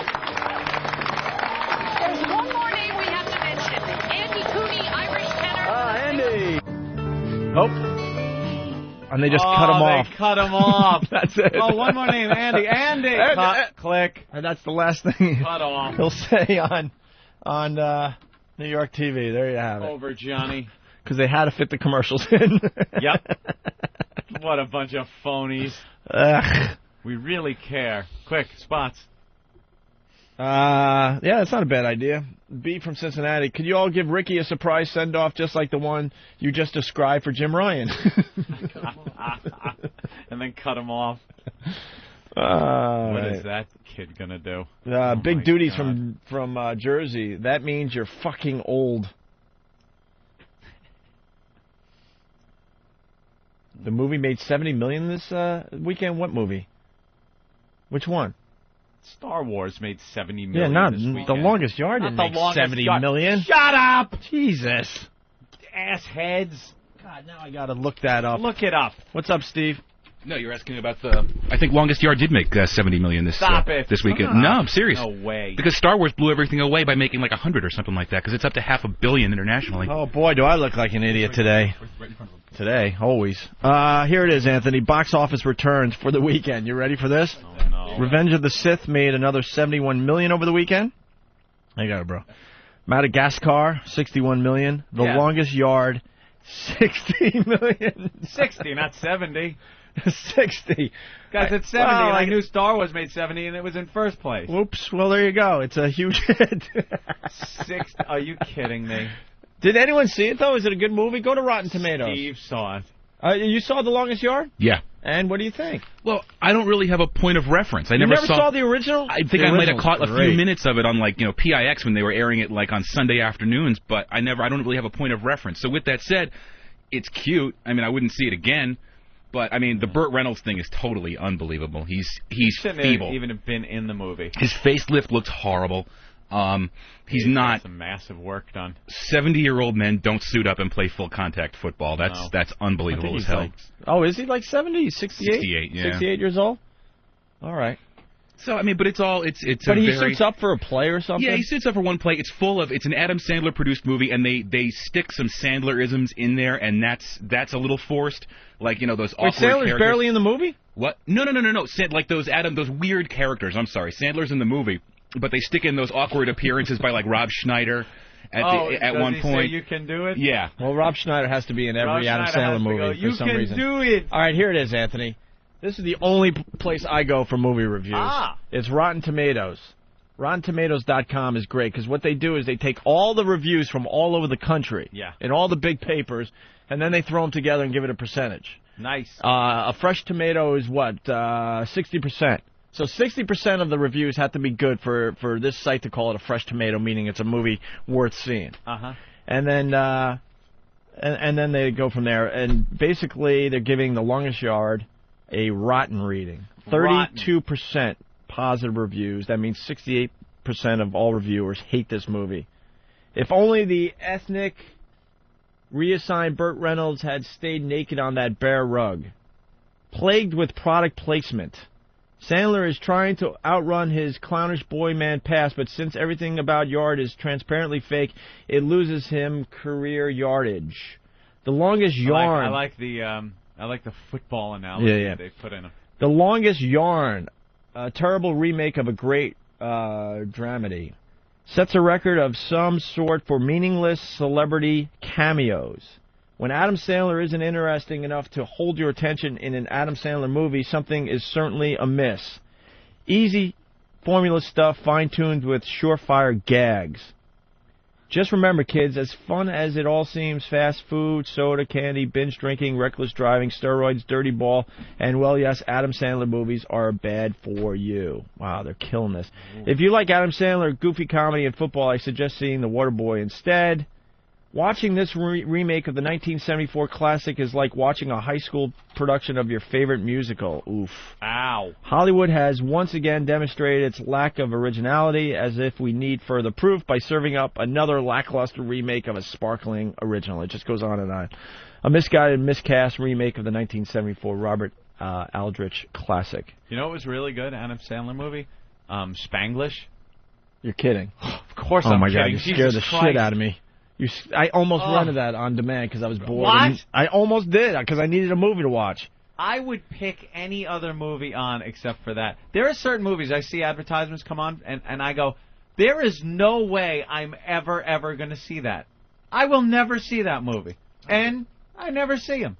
That's it. All right, it goes on and on. So Rotten Tomato just killing this movie. I did end up watching Father of the Bride. Oh, faggot! You saw Father of the Bride? I know, and that was one of those movies I said. You know, I gotta admit, I saw part of that just because HBO is showing that around the clock pretty much. Yeah. Every time you go to HBO, it's Father of the Bride or stupid Sex and the City. That's all they have these days. I was in the hotel and slept with the TV on. Wake up, it's on, and you're kind of like too lazy and tired to even grab the remote. So I'm watching it, and, you know, Steve Martin. Mildly entertaining, but what a sappy, oh God, shut up. Ugh, chick flick. All right, let's go to Ricky in Florida. Ricky, what's up? Hey, man, what's going on? So you saw The Longest Yard? It was the biggest piece of shit I've ever seen in my entire life. What was wrong with it? It got totally Sandlerized. Like, there was, like, funny jokes in there, and then it got really serious for a couple moments with Chris Rock, and then it got funny again. Hold on. Can I interrupt you for a second? Huge erection from Long Island. Yes, I did say The Longest Yarn. That's exactly how the review read, you ass. Somebody's giving you crap? Yes, I did say The Longest Yarn. Go to RottenTomatoes.com and see it for yourself. I read it correctly. All right, go ahead, Ricky. Yeah, the movie, it's like, it starts out pretty much with Sandler just doing, like, all his, like, funny jokes and shit in the beginning with, like, Courtney Cox. But, like, as the movie gets going along with the prison guards and stuff, like, the only funny part I thought about it was the wrestlers that were in it, like Steve Austin and Kevin Nash and Goldberg. Other than that, all the Sandler's jokes and stuff were just, like, really cheesy, and, like, you pretty much watch The Waterboy and you get everything that you would have got. How many more movies is he allowed to make in Hollywood before people realize that he's over? And I know a big part of our audience are huge Adam Sandler fans, but, I mean, he's had a ton of bombs now. Did you see that mess with Drew Barrymore? Well, she can't remember anything? She has a short-term memory problem or long-term memory problem? First dates. It was awful. Yeah, that was And then really you got bad. Spanglish. Now you got The Longest Yard. Spanglish. And then there were, I believe there was a couple more in there that just were awful. He's, you know what it is? He's getting too old for those little cutesy roles, and he's trying, I think with that Spanglish thing, trying to branch out into, regular acting. Mm-hmm. And it didn't work, it's not working, so. But he's still getting huge amounts of money per movie. Right. All right, Ricky, so you hated it, huh? Yeah, I pretty much hated it.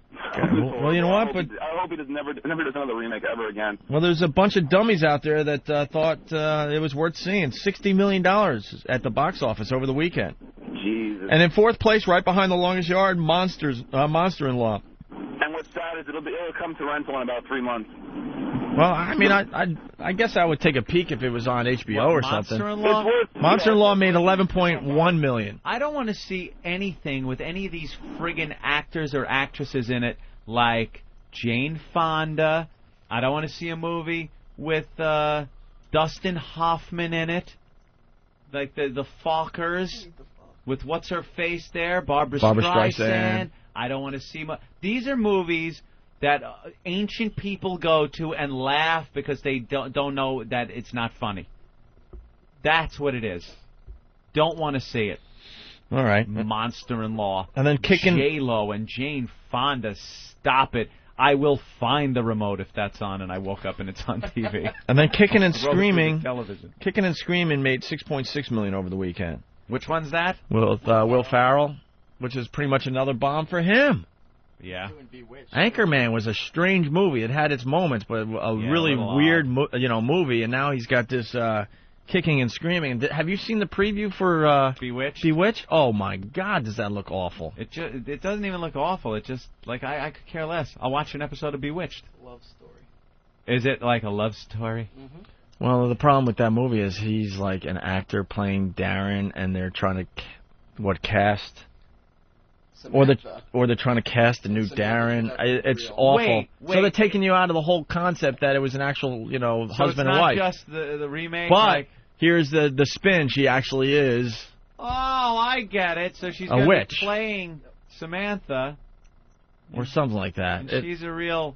It just looks awful. But Major Nelson. Yeah, exactly. And then I saw, but she... And then a movie like Crash. I heard Crash was a pretty cool movie. That made... $6 million over the weekend. All right, well, whatever. There you have it. Let's go to Guy in Oklahoma. Try sitting through Punch Drunk Love with Adam Sandler and not wanting to stab your eyes out with knives. Worst movie ever. I'm on the phone with my boss. Let me play back. And that is the absolute truth. I saw that one and I was like, what? What? What was Punch Drunk Love about? So that's I don't know. That was like the fourth movie in a row that was a bomb for him. I honestly couldn't even tell you what it was about. Let's go to Guy in Oklahoma. Guy, turn down your XM and start talking. Hey, what's up, O&A? Hey, man. Hey, the only way to make this movie any worse is to put Voss in there, let people smell behind his ear, and put Norton in there, and let him run the ball at the last. So I guess you're trying to say that it was a really bad movie and a waste of your hard-earned money. Oh, man, you could follow the movie step by step. It was ridiculous. Right, okay. And it was a big joke watching Burt Reynolds at the last. I mean, this guy has no business being in movies anymore. He totally sucks. All right, thank you, bro. He's in a lot. What other movie is he going to pop up in now? Dukes of Hazzard. Dukes of Hazzard. He's playing Boss Hogg, which is why cast this guy in anything? You could think of other people to cast as Boss Hogg. Dukes of Hazzard, the movie is going to be just another disaster. You think so? Jessica Simpson's going to look great. She looked with really her little hot short shorts. I don't know. She's going to look awesome, but the movie's going to stink. The show stunk. Why should the movie be any different? But at least make the casting fun. Burt Reynolds, you can't even he was good in Boogie Nights. Burt Reynolds. Yeah, he had that was really good in Boogie Nights because he was playing like a real sleaze, scumbag kind of guy. There's a lot of people calling us out on this stuff, going, "Hey, man, 50 First Dates made a ton of money. That's great, but it was an awful movie." Yeah, it was. If you can't, acknowledge that, you're crazy. Mm-hmm. There's a lot of dopes out there, a lot of sheep that'll just go, I saw the commercials for The Longest Yard. Let's go see The Longest Yard. Yeah. When I saw the previews, I said skip. No way am I going to go see that piece of crap. I don't care if Chris Rock's in it. I don't care if Adam Sandler's in it. You know, I don't care if the wrestlers are in it. Am I being too bitter today? Bob in North Carolina, why? Dan. You guys are great, man. Hey, what's up? I just wanted to let you know I was like Anthony, and I had nothing to watch yesterday, and I did rent Spanglish with my wife, and that movie was good. It didn't feel like an Adam Sandler movie, thankfully. Did you see Spanglish? The girl that's in it is hot. I would never, ever sit through that. Just making sure. It's a chick flick. I'm just making sure. The girl that's in it is super hot. Yeah, a lot of people are saying that the girl in it is just really hot. Yeah, but that's what the Internet's for. Punching out. Thanks, guys. Yeah, that's what Mr. Skin's all about. So you don't have to sit through the actual movie to see the piece of ass. Has review on Monster-in-Law. John on Long Island. Go ahead, John. Hey, good morning, guys. Hey. What's up, funny face? No, Jimmy's moving. He's going to call in into the program in a few minutes here. Go ahead, John. I'm looking for him. Obviously I'm going to catch hell for this. To see episode 3, I had to take my wife to see Monster-in-Law. Oh, I've never wanted to choke myself just so I would pass out during the movie. That bad? Yeah, predictable. Just Jane Fonda was way over the top, and she looks like this. See? That's what really all weird those movies are about. They're all predictable. The jokes are such formula. You know the punchline kind of joke. Right. And then you get, like, Jane Fonda doing her older person acting, like from years ago, where it was good acting like in the 60s, but now it just comes across as over the top. It's horrible to watch. Dan says I'm bitter? Hey, Dan. Hey, what's going on, Owen? Hi, Dan. Anthony, what movie do you like recently? You haven't said a good thing about anything. I liked episode 3. Even episode 3, you were like, it was okay. No, I liked it. I thought they needed more Darth Vader. Well, you know. I mean, they wrap up everything nice at the last 5 minutes of the movie. It would have been nice if they did the transition a little earlier in the film, so you got a little more Darth. I liked Saw, but Morgan Freeman. If Morgan Freeman wasn't in it, I think it would have been a better movie. Was he the one that was in it? Morgan Freeman was in Saw, or the other black guy? Danny Glover. The other guy that can't get a cab. I thought Saw was a cool movie. What, Dan? I'm just trying to make sure that the divorce hasn't made Anthony bitter, because it seems like recently he's complaining. Anthony got divorced I think 3 or 4 years ago now. 5 years ago. 5 years ago. Yeah. What? You know what though? I'm with Anthony. I haven't. Star Wars was great. I really enjoyed that movie. But besides that, I haven't seen a good movie in a long time. I'm really trying to think. I walk by my movie theater all the time. I want to go see a flick so bad. We had a bunch of days off in a row, and I was kind of bored. I'm like, all right, I'm going to go. There's nothing to watch. I want to go see that Layer Cake or whatever. That looks pretty good, and it's getting great reviews, even though Francine didn't like the movie. Francine didn't like Layer Cake. And Crash is supposedly is a pretty good movie. But besides that, I don't want to go see The Longest Yard or any of this other crap that's out. Monster-in-Law, kicking and screaming, please. I like movies that aren't the big movies that come out, because those are usually the ones that appeal to the mass audience of just jackasses, and they're so the mass holes. Yeah, mass holes. And I'm sorry, I don't find him funny. I don't find him interesting. I like movies like you go around the video store and pick up something like Boondock Saints. You ever see that one? Good, yeah. It's a good friggin' movie right there. Things like that. Right. Know? The Cooler. That was a fun little flick. That was a few months back, or probably about a half a year now. Kevin from Brooklyn. Yeah, Opa, I really can't trust you as a movie critic, because I wasted 2 hours of my life this weekend watching The Swimming Pool. All right, listen to me. If it says on the screen, wasted 2 hours watching Swimming Pool, you have to be a fag. No, I'm not a fag, dude. Trust me. There was one scene which... Wait, Kevin. Because obviously you heard Anthony and I talking about Swimming Pool. What did we say about the movie Swimming Pool? I'm going to challenge you now. That it was hot. That you could jack to it. Yeah. Uh-huh. Dude, she was giving head to one guy for 2 seconds. That's all I saw. Dude, stop. Holy She's naked. crap. She's naked through a lot of the movie. That sex scene, she gets up and straddles She the has guy. at least 4 or 5 nude scenes that are unbelievable. Great tit shots.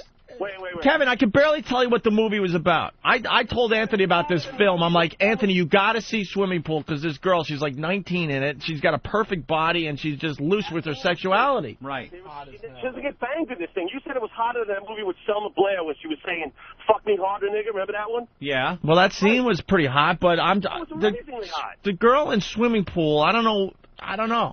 It was amazing. I don't know if the movie was good. The movie was too weird, and it's too much of that old bag in it. And it didn't help that the old bag got naked near the end of the movie. I'll give you that much. Gardner, it was horrible. And they're like, well, she has the body of a 28-year-old. No, she doesn't. We didn't say it was a good movie. We said Sorry, it's dude, a didn't hot. Do it for me. All right. Didn't do it for me at all. Punch it out. All right. You That's must too be bad. a faggot. You must be a Look at the picture. Stop it. How do you not look at that picture Oh and go, my God, oh my we're God? on MrSkin.com right now looking at this, and just stop it. Look at the cans on her. She has a perfect body. That guy was a homo that just called. He had You're to a be. homo. You're a mo. You don't like hot 19-year-olds naked. You're a fag. Look at this picture. I know this is radio, but God damn. And these are pictures, not quick flash scenes in the movie. These are scenes. Remember when I called you and turned you on to Swimming Pool? I'm like, dude, I've seen a flick you gotta see. Yeah, well, first you did that, and then I found it on cable, so I call up Opie. Yeah. And I was like, dude, Swimming Pool's on. Should I watch it? Oh, no, you gotta watch it. And then I'm like, call me back when she's naked for the first time. Look at that. Yeah, this girl is just ridiculous. Stop. Ridiculous. Guy's out of his mind. Let's go to Jeff in India. Oh, we lost Jeff. All right. Underrated movie, Things to Do in Denver. What is it? Oh, yeah. I remember that one. What was that one about That was again? a good one. Things to Do in Denver when you're dead. Tom in West Virginia. Yeah, man, Things to Do in Denver when you're dead is a great movie that a lot of these idiots don't go out or never saw or never rent, and it's excellent. Yeah, that was a good one. What was that movie about? Andy Garcia was in it, Treat Williams. It was kind of a spoof on One a of those gang with mafia guy pulling a type thing. caper. Yeah, kind it was of pretty good. movies. All right, I'm going to search that one out. Because I'm so sick of the crap they're throwing in these theaters lately. Hotel Yeah. Rwanda was pretty good. I thought Yeah. there could have been. I actually thought they kind of tamed down the violence a little bit. I thought it could have been a little more graphic as far as the machete hackings and stuff went. But that was a pretty good movie. Don Cheadle's a really good actor. All right. So I like that, and that's a recent movie. I like Downfall. Downfall, the Hitler bunker movie. Oh, that's made right. in You talked about Germany that. recently. That one I liked. I like that very much. How about I'm not all Madagascar? negative. Madagascar. It looks like a funny animated movie. I like the animated movies. Let's go to Mike in New York. Mike, what's up? Hey, what's up, fellas? Hey. Hey, the worst movie of all time is fucking House of Wax. You saw that? With Paris Hilton. You there? Yeah. Yeah, we just Paris Hilton's like, yeah, I'm whatever. kinda thinking. She got engaged over the weekend, and I say, who cares? What a horrible fucking actress she is. Paris Hilton does not deserve to be in any movie. We knew that, but it's House of Wax. Ever. It's not like she's in Shakespeare. Right.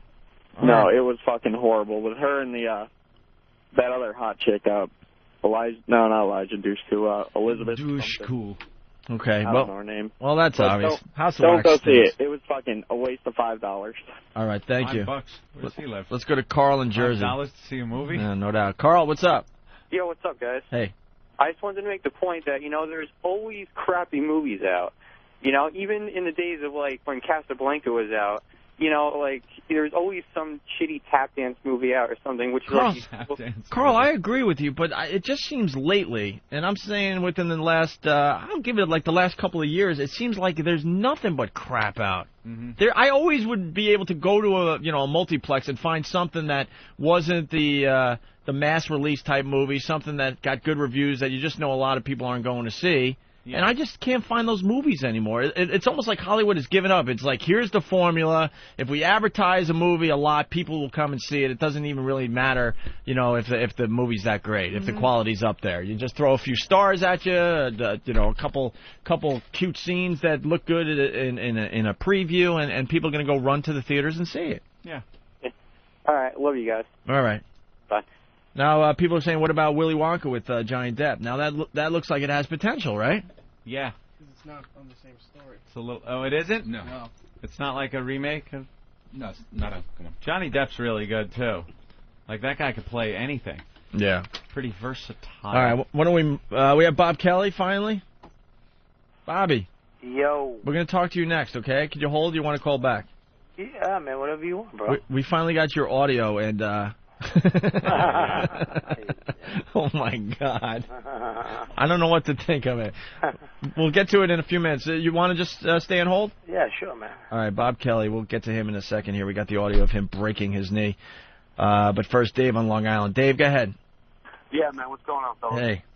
I saw Madagascar. It was pretty funny. I think the adults in the theater were laughing more than the kids were. There was a lot of insights of like they've been Zone reference. It was pretty funny. Well, they've been doing that for a while now with the animated movies. They make it so that, they know the parents have to drag their little brats to the movie theater, so they're like, well, might as well entertain the parents as well. Yeah, and I think that guy didn't see the unrated version of Swimming Pool. He probably saw like the candy code one because the unrated version kicked ass. What's different in the unrated version? Because I don't know if I saw that version. Well, you get it on DVD and it's totally uncut. I don't know. I didn't see the regular because they offer a regular and an unrated version. The unrated versions are usually hotter. Right. But but there was definitely like 5 or 6 scenes in there where she was just going crazy. Yeah, Swimming Pool is like just. He only saw one. It is just amazing. It just plays right into your fantasy world. I'm telling you. All right. I'm punching out. All right, and loved Meet the Fockers. Rich. Yeah. Hey, how's it going? Hey. Hey, I heard Anthony was ripping on Meet the Fuckers. All y'all feel like? I thought that shit was hilarious. See, I loved Meet the Parents, and I still haven't seen Meet the Fockers. Oh, you gotta see it. I mean, especially since they all tied all into the first movie. I mean, I was rolling the whole time I was watching. I thought that was, one of the funniest movies I've seen, because I like Meet the Parents also, so it all just kept the thing. I loved Meet the Parents. I've seen that movie probably a dozen times at this point. All right, I'm gonna watch Meet the Fockers this week, and I'll let you know later on this week what I thought of it. Right on. All right. Huh? Well, that's a different movie that she was in. The chick from Swimming Pool. She's now riding some guy in another movie. Wow. Yeah, this is all on Mr. Skin. Some effing going on. Look at those cones. They're just cones. Flapping up and down. Just perfect cones. Cones. All right, I got to take a leak. We got Bob Kelly next. We got Pat from Menaki. He's going to do the news and talk about his hot dog eating contest, his big win. He was holding up the trophy outside the window for us. Yeah, there he is. Where is he? He's over there? All right. We'll get Pat from Menaki in next. He's always good for a laugh. And we got the Bob Kelly audio of him breaking his knee, which is just brutal to listen to. Yep. And I think we'll check in with old Jimmy Norton to see how his move's going, because I'm sure there's going to be some kind of problem. And of course. And he'll just be losing his mind. Goes without saying there's going to be a problem. Let's try to get Jimmy on the phone next as well, okay? Like sand through the hourglass, so is the O&A virus. I'd like some more free time to relate to the listeners, because I have no time in my Saturn to relate to them at all. Oh, I'm putzing around town trying to find whores in a family sedan. Fucking loser. Do you lease or did you buy? I bought it. Paid You off. bought? First time I ever owned a It's car. all paid off? Yeah, 3 years. And what are you gonna keep it, or are you I have gonna like upgrade 30,000 on it, dude, but it's having some problems. It's running a little bit sluggish. It's kind of, I brought it into the same Saturn dealership like 30 times, and I'm still having like these weird little problems. It's like, just make it run better. My fucking engine light won't stop coming on. It's running sluggish because it's a Saturn. It's a 3-year-old Who are you Saturn. kidding? You're wrong. My other Saturn, I've had this one. I got 160,000 out of my other one. Really? Dude, this one has only not started one time. I've had great success with these cars. That's why I buy Only them. not started one time. That's one time too many. No, but it was but this is why I like Saturn. It was a battery. It was like some kind of. What'd you do? Did you hit your OnStar and go, my car won't start, and they send somebody and fixed it? Yeah. But my OnStar is even better than yours because it comes in my pocket and Sprint does it. So I pick it up. No, actually, it's twice didn't start. Once it actually just broke down. Yeah. I've really had enough of this fucking Saturn. 3 years and you already have it breaking down on you. Yeah, this one's not as good as the other ones, man. I've had some good I luck don't know, with these though, cars, dude. but- You beat the crap out of your cars. Not really, dude. I got less than 30,000 on it in 3 years. I used to do 30,000 a year when I was living in Jersey. Yeah. 90,000 by this point is what I would have on it, and it was still going good. It's tough city miles, though. Yeah, that's true. I mean, How many brake jobs have you had? I think only one. One? Yeah. 30 miles driving in the city? Yeah. 30,000 miles, I Don't mean? forget, Sometimes I'll go out, do gigs or whatever, but most of it's... Is your door all scratched up from tranny's fake nails hitting the side of it? Yeah, like 2 feet down from their big mules banging into the side. Right, yeah, dent in your door? Yeah. You got a mule dent. Hi, Daddy. Sometimes I only crack the window so I get... this has happened with hookers. I get lipstick prints on the very top of my window. So I won't open it because I'll put their thieving hands in. What could I do for you, Daddy? The big lips. Dance. What are you doing, Daddy? Oh, lipstick marks on your window. Yeah, because you open the window like an inch just so they can chat into it. Like an old lady's coffee cup. Opie and Anthony, the virus is spreading.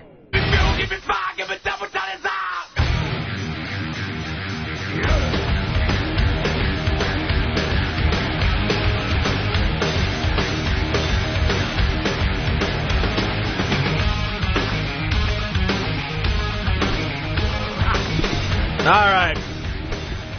Lots still to do today. Are we trying to get Jim Norton on the phone?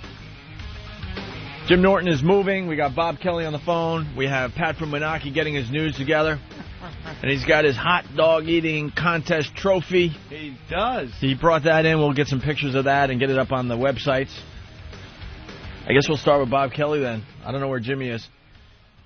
Robert? Yo. How's the knee, first of all? It's still fucked up, but I can walk around now. But I was talking to Jimmy this weekend. You're back on stage and doing your thing, but you still haven't fixed it. Nah, I can't fix it yet because my whole knee... Hang on.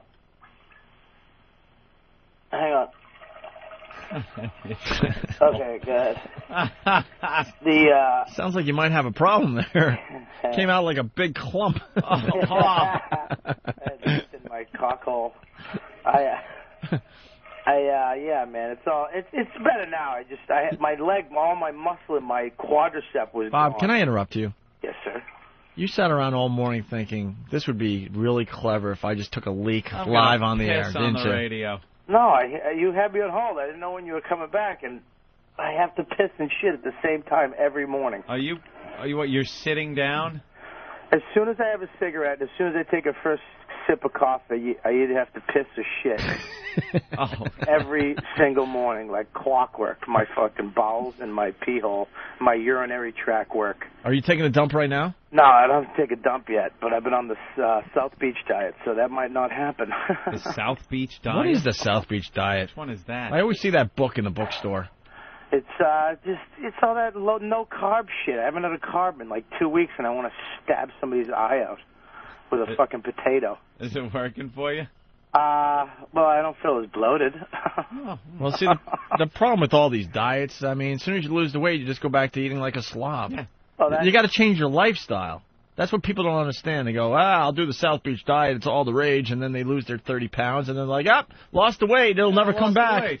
Might as well go back to cheeseburgers and French fries and what have you. Huh? It's all genetics. Nah, it has something to do with willpower, just changing the way you eat. That's all. I just want a body like you, Opie. That's all. Slowly but surely, you just find foods you enjoy that aren't fatty. That's it. Yeah. Well, that's it. Or you slowly but surely you go to therapy and you get out of your depression and you find out who molested you when you were a kid and you stop wanting to shovel cake down your throat to make the hole in your stomach go away. You really are? You're still in therapy? Ugh. What do you mean, ugh? We all had problems growing up. Get over it. Really? That's what I say. I'm gonna write a book called "Get Over It" by Dr. Opie. How many cocks did you suck? Get over it. All right, I'm done. You're right. That's what the name of my new book's gonna be called. Get Over It. It's gonna be one page, and it's gonna cost you $14.95. Because I'm a good guy, I'm not gonna take too much money from you. Get me a copy, goddammit. I'll get over it. I just don't get that therapy thing. I just don't. My mom's been in and out of therapy her whole life, and I don't really see anything different. Get over. Suck it up. My new book, Suck It Up. Right. The follow-up to Get Over It. Walk it off, dick. In my old relationship, the last ditch effort was, why don't we go to couple counseling? Bye-bye. So long. Adios. Adios, amigos. That means you're so long. Yeah, I would never do that. When you have to go to couple counseling, it's over, Johnny. You're never getting back to where you were. You're going to sit there with some lady that doesn't even know you, and in an hour she's going to give you advice because of what you choose to tell her? Fuck that. You have to make rules for your arguments. That way, you're not offending each other. And like when you're in an argument, you're thinking rationally and not just yelling obscenities and trying to drudge out something somebody did to you. Hey, I'm just saying, I'm sure I'll get the email later and the phone calls. Look, couple counseling helped us. Oh, fine, then congratulations. My whole theory is, as soon as you have to bring a therapist into your relationship, the relationship is over, completely over. Why did I turn into your therapist about therapy? What? Why did I turn into your therapist? Because I forgot that you're always doing the therapy thing. I don't get the therapy thing. I got to tell you. I don't get it. You pay some lady, because it's mostly ladies, right? Yeah. And you pay them to sit there and listen to your bullshit crap for an hour. Right. And then they're so concerned, but as soon as the hour's up, they're not concerned anymore because they got another schlep in the waiting room waiting with their problems. I'll tell you why it's good for a guy like me, because most people I would agree with, you probably don't need therapy because you have good friends. Hold on a minute. Someone's saying that I'm ripping off Dennis Leary, and I'll give this guy the time of day. I have no idea I'm ripping off Dennis Leary. Tim, go ahead. Hey, how's it going? I just wanted to say that whole knock it off with whatever you were saying, punching out. Ugh, what a fucking moron. No, if you had something, that's cool. I swear to you, he's saying just stop hacking off Dennis Leary. What? Really? Dennis Leary does a bit on therapists or something? Really? You can say that about any comedian you asshole in a conversation. All right, well, someone else is saying, and I swear to you guys, I have no idea. A bunch of people, holy crap. Muttbone from over here. Ope's book, Get Over It, sounds a lot like Dennis Leary's book, Shut the Fuck Up. Next. Wow. You're ripping him off. Hoo-hoo. And then Sean from Connecticut. Careful, Ope. You're stealing an old Dennis Leary bit, Shut the Fuck Up, by Dr. Dennis Leary. What album was that off? Because after the first CD where he ripped off all of Bill Hicks's material, I haven't really bought a Dennis Leary CD. Ooh. That old argument. I swear to God, I had no idea that I was doing Dennis Leary material. It just seems very, very logical. That I think a lot of people would agree with this therapist crap. Well, and it is true. We all had problems growing up. Yeah, but Opie, what I'm trying to say to you is I have no friends. None of my friends, Jim, Patrice, Keith Robinson, if I call any one of them up to say, hey, dude, I'm having a hard time, blah, they hang up on my face. Right. Those are the worst collection of friends. They're the worst. So I'm paying for a friend once a week, Opie, just to listen to me. That's all. I'm paying But you realize that person doesn't really care. I know he doesn't care. He wants my money. And they're only giving you advice based on what you decide to tell them.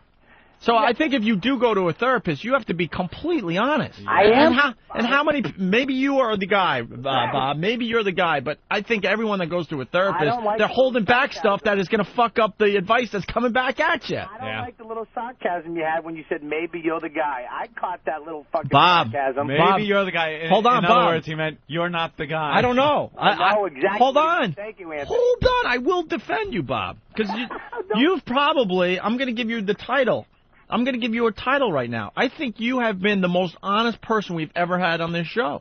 Even more than Jim Norton. Oh, shit. This guy has said stuff where I know when I'm going home and stuff, I'm like, I cannot believe he's openly talking about this stuff on the radio. Very true. So, although you heard sarcasm, I'm telling you, maybe you are the guy, because you are pretty damn open about what has happened to you in the past. I am very open. And you know what? Actually, I have gone to the show and done therapy at your All right, hold on.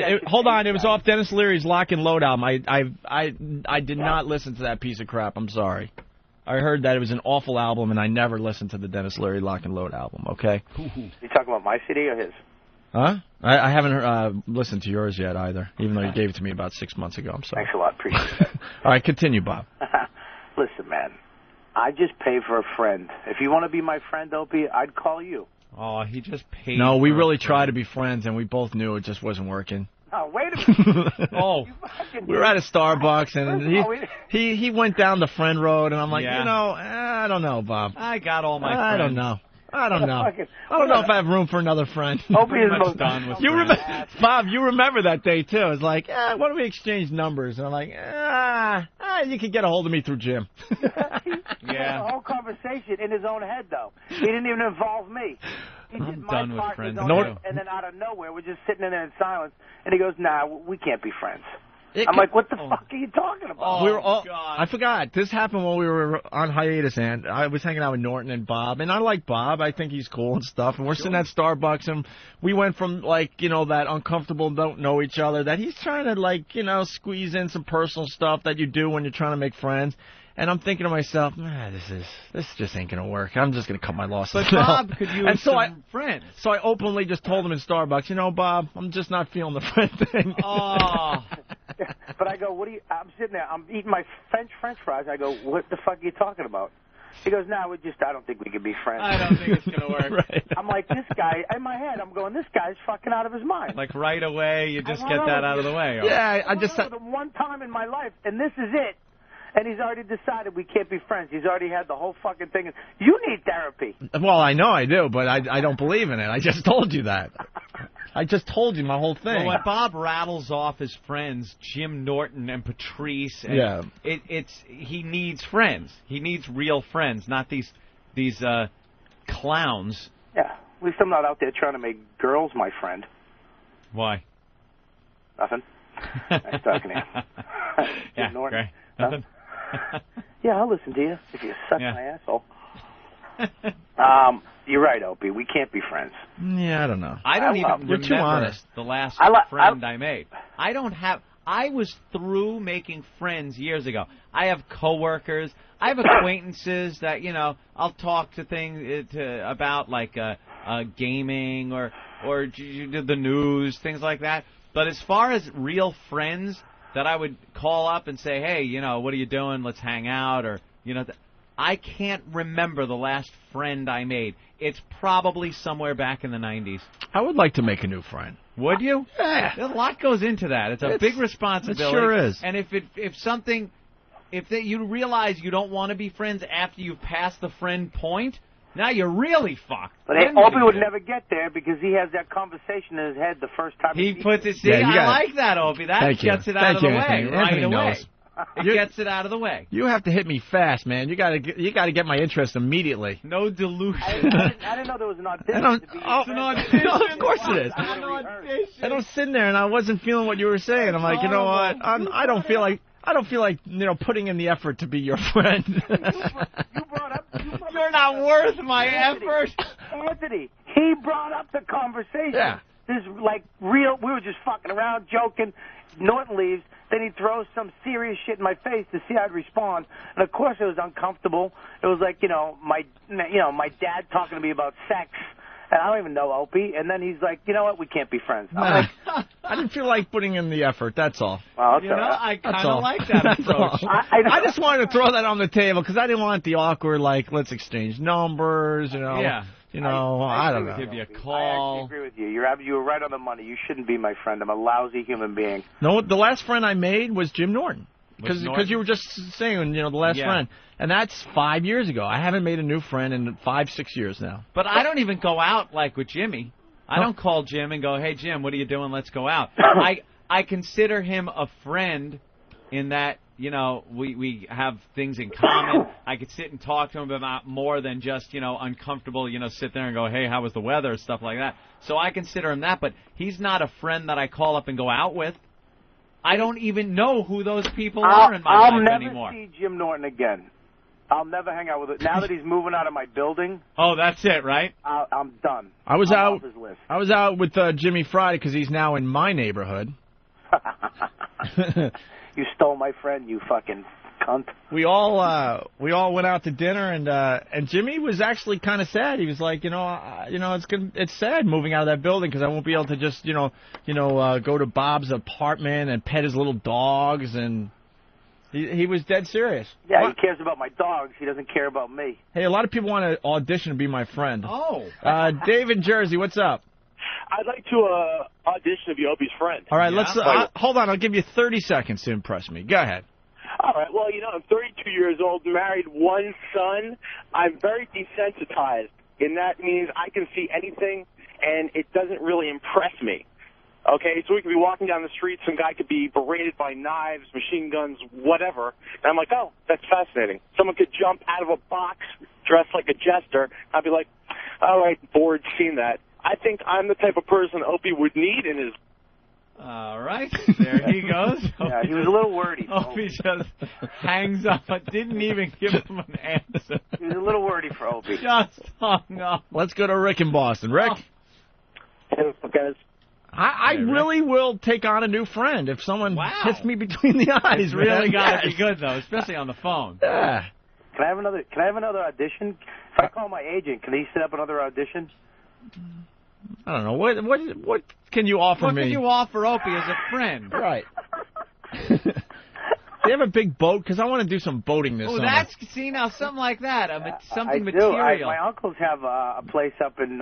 maybe some deep sea fishing? Yeah, well, not lake fishing. How about largemouth bass and pickerel? If you have a boat, I could be your summer friend.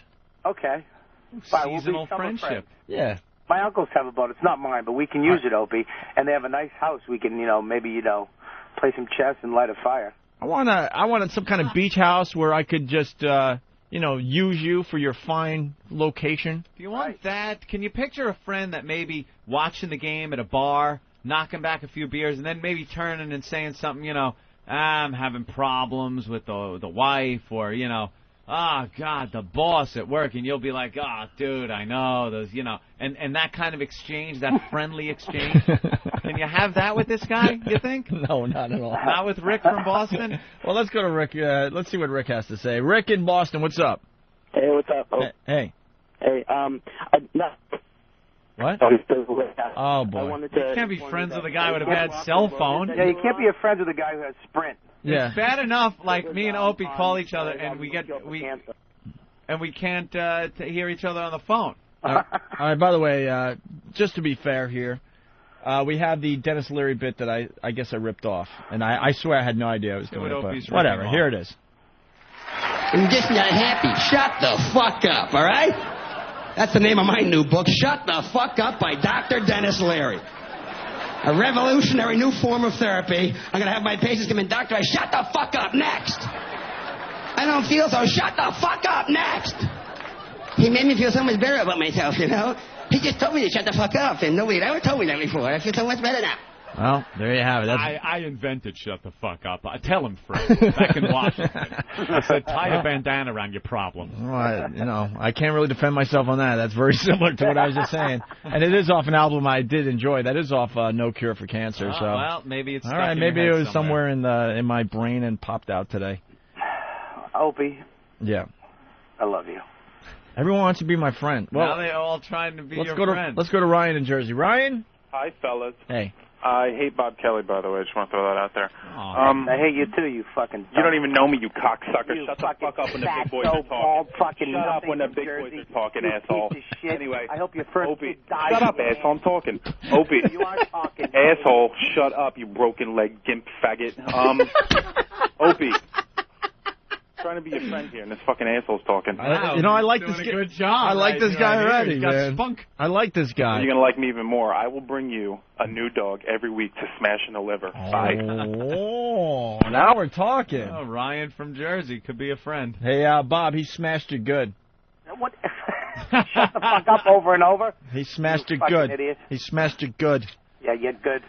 Good. He's your new friend, you ass. He could be your friend. He can come on the radio and go, shut the fuck up, you idiot. Can we get Jim Norton on the phone? Because he was at the Starbucks that day where I made it uncomfortable for everyone. Because Bob was feeling good about himself. He went from guest on the show every once... Well, actually, you weren't even guesting on the show yet. No. We were just kind of like... I would just like see you outside Norton's building as you walk those stupid little rats that you own. And your hairless legs. And I used to make fun of your hairless calves. And then all of a sudden you were feeling good and started going down the friend road. And right in front of Norton, I even made Norton uncomfortable. I'm like, Bob, I got to tell you, I'm just not feeling it. Ain't gonna work. And he goes, feeling what? I'm like, this possible friend thing, because I know what you're getting at. And you know that Jimmy and I are friends, and you're friends with Jimmy. So usually that's how you get other friends. When you're friends with somebody and they have a friend they're friends with, and you make a group. And I'm like, I don't know, man. let's just acknowledge that this is probably not going to work. You know, I had the same feeling as when a girl you just met says, I love you. The same uncomfortable feeling. Like, this guy's out of his fucking mind. I got to get out of here. You did say that many times. You're like, dude, you are out of your fucking mind. He is. I was just sitting there. I don't even know this guy. I had no thoughts of calling him up or being his friend or doing a latte at Starbucks on the Upper West Side. Just out of the nowhere. I'm eating a French fry. He's like, oh, it's not going to happen, Bob. I'm like, what? We're not going to be friends. I'm like, well, good for you, you fucking psycho. By the way, I'm moving because I hate the Upper West Side. These people are just stuck-up fucking assholes with their stupid dogs. There's so many dogs on the Upper West Side. And I see livers. I see lots and lots of livers.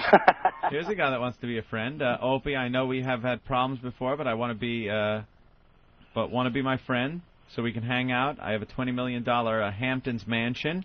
It's so big I need a friend and someone who doesn't rip me off. Hoo-hoo. I invented friends. Love you, Howie from the Hamptons. Let's go to Jeff in Jersey. Jeff? Yo, fuck Opie. I want to be your friend, Bob. Hey, what's up, buddy? Hey. Yeah, me and you, we can stroll down the park, go to Starbucks. I won't tell you you're an asshole. Thanks, man. I appreciate that, buddy. What about that? No, other not guy that you. And you're going to take care of guys like that? He said not you, Bob. That motherfucker. Bastard. I think the last friend I made, Uh-huh. because I've been thinking about this, it was Joe Curry. He was a friend of mine for many years, and we were playing paintball, and he had invited somebody from work, and it turned out that was Adam Ferrara. And I think that was the last friend I made, 1986, I think it was. We became friends for a while. We're coworkers. We used to be friends, though. Opie, I still consider you a friend. We call up. When? We go When out was the every last so time we often. called each other? I called you over the weekend. Oh, you did? Did I answer the phone? No. No. And then have caller when ID. the whole news thing went down. Oh, yeah. With, Arthur Chang. Oh, yeah. Chang. There was something else I wanted to say to Bob, but now I can't remember. Good. It's probably going to hurt my feelings. It probably will. Psychopath you are. Good way to psych yourself up, because it probably will. Anthony, after the show, hey, take it easy, man. Nice seeing you. And Opie, just I don't want to hang out with you, dude. Take it easy. Nah, I'm all set, man. Go ahead. You hanging with Bob? Oh, Jim, you go with Bob. I know he's your friend. He's not my I like friend. Bob. Bob's a gamer. He plays a lot of games on the computer, so we got something in common there. I know what I was going to say. Know who's trying to be my friend, and I'm just not sure yet? Who? Eric Logan. Elo? Elo's trying to be my friend. You can't. See, that's the mistake you made everywhere we've worked. NEW. Have I done it at the new place? Yes. With who? Elo. We're not at that stage. You've been out with Elo. He wants to be my friend. You've been out with Elo. You go out of your way to talk to Elo. You were ready to stay. Did you talk to Elo before we left D.C.? Before we left the station? Yeah, I talked to him. You did. He was there. Yeah. You went upstairs and talked. Oh, no. He wasn't there. He was at the shareholders meeting. Now, I had my coat on, and I am running for the door to get the hell out of there. Yeah. And Opie actually turned to somebody, I think it was Don Wiki, and said, is Elo here? And Don said, I don't know, he might be upstairs. All right, I'm going to head up and talk with Elo for a little bit. And I'm just like, oh, my God, you're insane. Dude, I'm working it for us. No, We need understand. someone down there that's going to understand this show. I understand. Because we all know the CEO doesn't get it, so I'm hoping that Eric Logan's going to explain it to him. But that feeds the friendship thing. Because it's not just business. That's how you Elo should starts feel. bringing out the pictures of little Jackson. He did invite me to his house. See, the invite to the house. Bosses are off limits. You made friends Do a with... little couple, dinner thing. You were making friends with Jeremy over at NEW. Yeah, for a while. And even Ken. Yeah, Ken Stevens. I believe you may have stayed at Ken Stevens' house. No. I believe you were going to stay at Ken Stevens' house for something. No. He took me out for a steak dinner. That was it. Okay, YSP.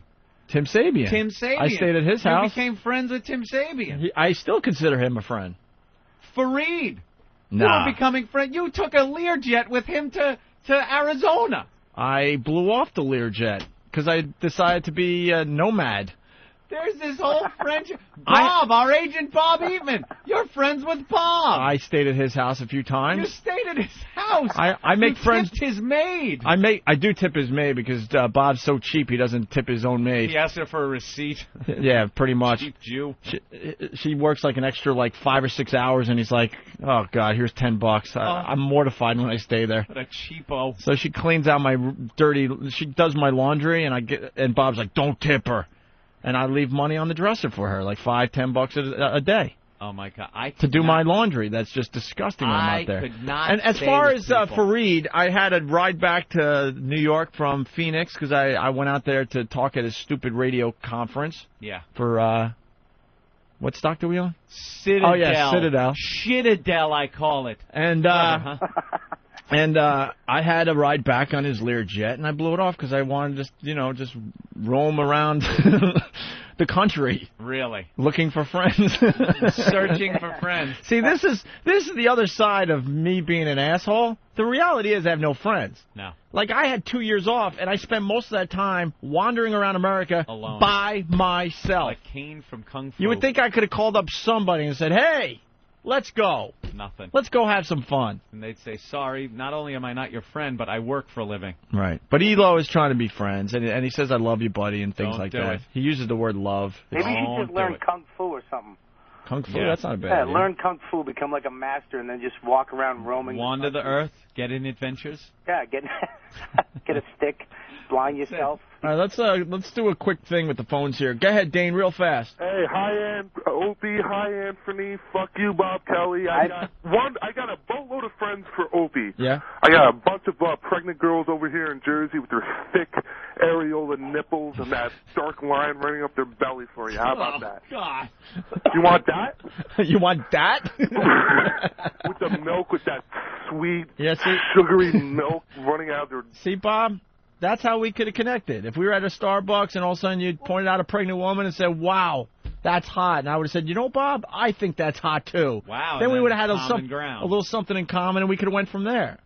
I didn't know there was friggin' a script to friggin' become your friend.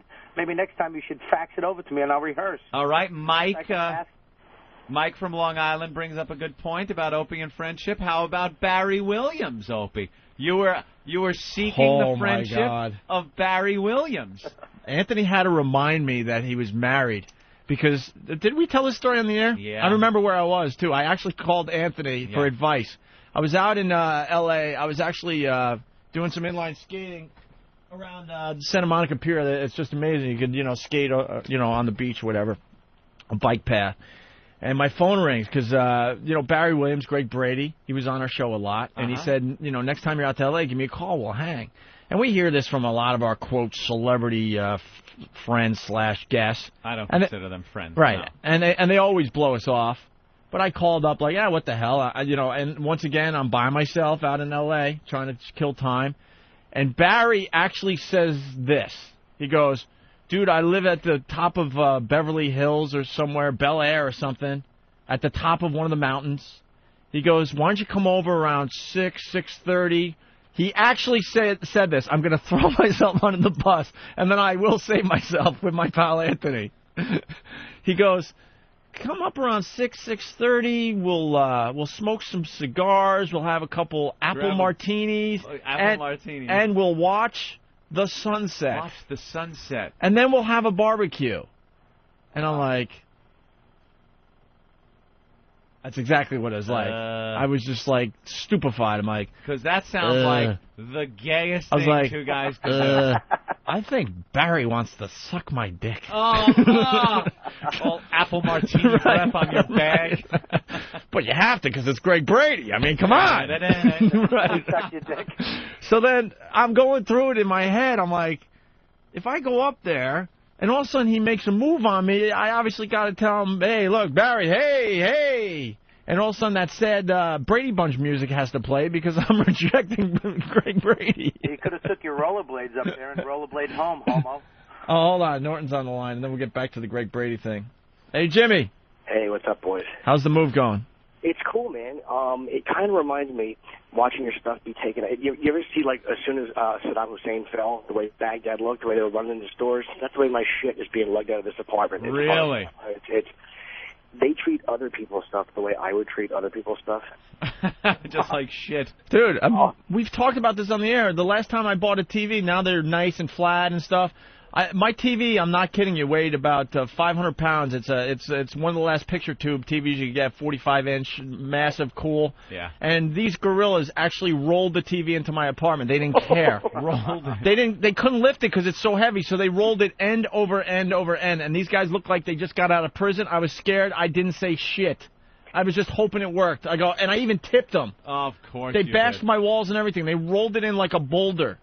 Well, the guy made sure beforehand. He made sure I was going to tip, which I certainly am. And it's just, I'm glad I did as much stuff as I did beforehand, because I'm talking a lot because it's echoing here. I'm glad I did so much shit beforehand, because it's just amazing to watch all your stuff just get thrown into large boxes. Oh, white comforter with black dirty candle stuff thrown on them. It's awful. Oh yeah, they have like 5 or 6 moves today. I mean, your move is one of many. They have to get it done immediately. Jimmy, they're boxing things up too? Yeah, just like most of my stuff is done, but there was some loose stuff. They just take these giant boxes, like for your comforter, your candle hold, anything you have. That little leg thing I have under my toilet is now on top of my comforter. You know, everything. Yeah, they just throw it in a box and move it out. Yeah, it's brutal. Hey, Jimmy, I'm going to bring up a memory. We got Bob Kelly on the line. We're going to eventually play his audio. Hi, Jimmy. Hi, Bobby. You remember the time when we were off the air and we all hung out at Starbucks near your old place there that you're moving out of? Me, you, and Kelly, and I turned to him and told him he couldn't be my friend? It was the Cosmic Diner. Oh, was it the diner? It was a diner. Jimmy went to take a pee, and then me and you were talking, and we were talking, and you brought up some serious relationship issue. Yeah. Wow, Opie was almost like pulling you in. I was trying you out. I'm like, forget it. He can't relate to this bullshit. And then again, I get, it's like some uncomfortable thing where, I don't know, dude. I guess you just, try, one day at a time. I don't know. Yeah. And then he was like, you know what? We can't be friends. That was his like line to see if you could audition to be his friend, and you just flunked the audition. I really did. I got nervous. I was holding my script in my hand, looking at the lines. Do you remember that, Jimmy, where I just openly told him, it's just not going to work? And he didn't. I remember some awkward exchange between you two, which I had to sit in the middle of course. Yeah, I told Anthony that you were the last friend I ever made, Jimmy, 5-6 years ago. I haven't made a friend since. And because you're friends with Bob Kelly, I think we all had a feeling that maybe Bob will join this little crew of ours, our separate little crew. And I just told Bob, it's just not happening. Yeah, I do remember that, and it was, it was kind of heartbreaking for everyone involved, because I didn't realize I have to choose sides. And, I love you, Bob, but until you get a radio show, go fuck yourself. Well, we've talked about that. If this show goes away again, none of us will keep in touch. I mean, who are we kidding? I don't know. We hung out. We kept in touch. I mean, and Anthony, I called a few times, and I'm sure he heard my messages. So I mean, yeah. I don't have friends either. I have guys I work with that I'm some of them I'm closer with than others, and that's it. I don't have friends. Don't need them. All right. We're a bunch of friendless asses. That's it. Look at what we've grown into. I used to have friends when I was younger. Oh, I'd go out with them, call up, and go, hey, let's go down to the bar. Let's go to the Artful Dodger down there in Huntington. I was going to say build tree forts together. Yeah. Sleep in the tree fort, and you can try to suck my dick, and I'll be asleep. Fun nights out. Right. Let me roll this up for you. Okay. Well, I'm in my bedroom now. They're taking my bed out. Uh-oh. Or they're undoing the bed. Are they in? Are they in the outbreak suits? They should be. Oh, hold on. Is that piece stuck right there? Oh my God! Of course. The best is when you move and you see the stuff that is under your bed. Yeah. Oh my God! The stuff I found under my bed the last time I moved. They're finding fake Lee press-on nails from grannies.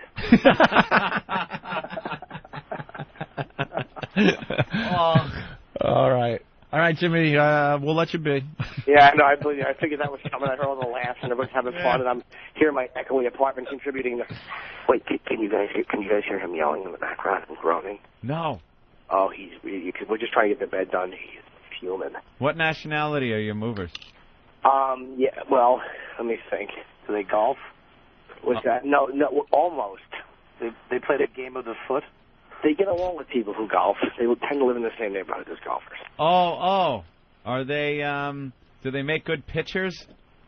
Good what? Do they make good ball players? Yes, they do. Right. Yes. Normally they do. They're good with a knife? And they're good with a knife?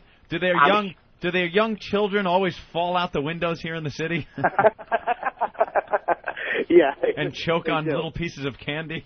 Yeah, it's not that they don't have window guards. It's just they chew through them. Yeah. But you're not talking about, like, type of people whose 9-year-old might stab an 11-year-old girl pal. Maybe that type of person, yeah. Oh. Mm-hmm. That's really awful. All right, I know. I'll let myself be. I'm contributing nothing. I'm standing here in a dusty, empty apartment, depressed. I can't believe you got a Polish moving company. That's it. bunch of newfies. Mm. All right, thanks, Bye, Jimmy. Jimmy. It was nice being your friend. Hey, Bob, why don't you help me? You're on the 5th floor, stupid. You're out of your friggin' mind. What's He's right up there, upstairs. Bob? He's right Jesus. upstairs from you. That's what a friend does. A friend helps you move. Moving is the ultimate friend my commitment. duffel bag yesterday. He wouldn't take it. We've all seen Incidentally, Seinfeld. I know. I was going to do more, but then people would say I'm ripping off Seinfeld today. But that is the ultimate I stopped myself. buddy commitment. Yeah, you where's know? Keith Hernandez when you need him? Move. All right. And you were actually very funny last night. Oh. Who? Me? Hello. What are you talking about? What's that? Oh, no, my phone dropped out. Nice talking to you. All right, everyone. Jimmy, thank you. Bye, Jimmy. All right, we're going to let Jimmy be. We're going to go back to Bob Kelly. Oh, Jesus. Where the hell were we? Oh, the Barry Williams thing. So I'm thinking, all right, sounds a little weird, you know, and I'm thinking, like, he's got this whole thing in his head, and then I reject him, and then, you know, the Brady Bunch music's going to play really sad in the background, you know? Oh, you don't... Now, know what we need? That's not it, though. We need we need the Brady Bunch instrumental music, Anthony. Yeah. Where it's different versions depending on what they do. Remember? Well, we do. We have, like, here's a happy little one. It's not quite the theme, but that was happy. Or this one.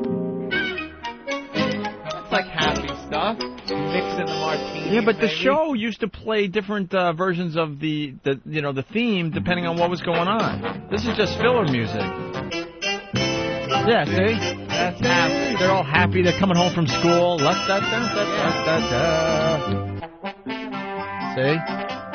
This is that's what I mean. Yeah, that's the thingy. Depending on what they were doing. No, that was when But then they had like Secret Mission. They did have the sad one that they would break out every once in a while, like Where is that one? The old xylophone. Well, that's the end. Yeah, so.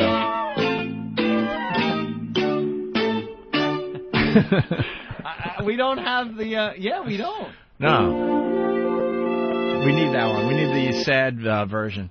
Because that's what It was always the one where, like, Mrs. Brady would come into Marcia's room and she's having a problem, and it was that theme. Right. Very, very subdued. Yeah, we need that one. And I was thinking when I told Barry, yeah, I don't want you to suck my cock. I was thinking, there it is. This would be playing in Barry's head, like, oh, man. But then it goes happy. Why is he happy then? I don't know. Doesn't work. Oh, yeah, we know what that's Tiki about. Came out and his cock fell off. That's where he brought out the gimp. Keep sleeping. Anyway, so, yeah, that was the scenario, and I'm like, God, what do you do? So I called up Anthony for Called me advice. up. See, that's I'm like, a fun Anthony, thing here's to the do. deal, man. He wants me to go way up into the hills of Bel Air or Beverly Hills, wherever the hell he is, and Right. and he wants me to sip apple martini, smoke a cigar, and watch the sunset, and then we'd have a barbecue. What do you think is going on up there? And then you remind me, thank God, that he was married with a kid. He's married, but I even said it could be a beard. This sounds a little odd. Did. I said it sounds a little odd for a guy to invite another guy like that up to the hills Yeah. to watch a sunset while you drink martinis and smoke cigars. So you have to go because you could always say no. Yeah, but that's a pretty awkward no to be in the situation. But then because then he's probably thinking, well, what the fuck did you come up here for? Right. But then I'm thinking, good radio. I have to say no, and then Right. obviously 2 years later, I'll get to tell it on the air. That's true. But then I get there, and his best friend, a doctor, was there, and it turned out, to be, a safe situation, thank God. Yeah. And I forgot to tell you this part. The doctor, who is probably Barry Williams' age, probably upper 40s, whatever, maybe 50, whatever Barry is these days, the guy swears he never saw the Brady Bunch. I'm like, how do you go through life growing up never seeing one episode of the Brady Bunch? Everyone's He swears. seen at least one episode all around the He world. basically didn't really know Barry, what Barry, did or used to do when they became, quote, friends. Here's That's this like friend something thing a chick again. says, though, like to I think it was like try to... his way to get into Barry's life. Like, look, Barry's probably sick of talking about the Brady Bunch. I'll tell him I never saw an episode. I don't even know who he is. That I might have seen him on TV, doing something else. That's a little weird for a guy to do that. All right. That's kind of that's the thing a girl does. Oh, I don't know. Like, isn't that how Yoko got John Lennon? By saying, oh, I don't know who you are or what you do. Maybe I should have tried that with Opie when we met. Yeah, there you go. I don't know who you are. I never heard your radio show. Maybe we can be friends. That's fascinating. You do radio, huh? All right, well, we got to take a break, and then I guess we'll play your audio next, finally. Yeah. I had an awful experience moving down from Boston. Kind of reminded me listening to Jimmy.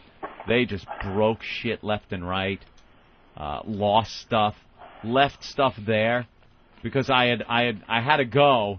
Too bad they couldn't leave your wife up there. Leave my wife. Would have saved you a lot of time and trouble. Forgot something here. I seem to be missing something. Where the hell did... Boy, sure is quiet around here. Jesus, wouldn't that be great?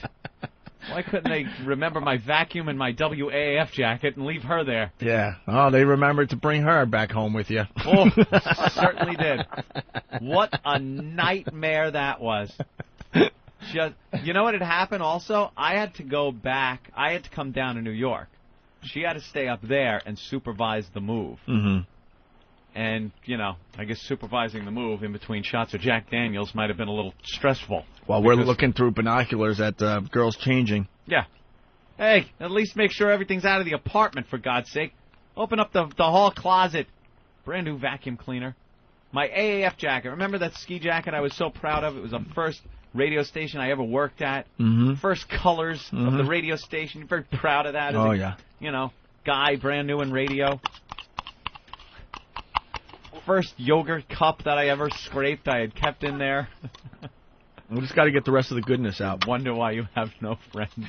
You annoying son of a bitch. I really know I'm an ass. Don't get confused and think that I'm a catch. Trust me, I stink. You aren't a catch as a friend. You really aren't. I'll be the first to admit I stink.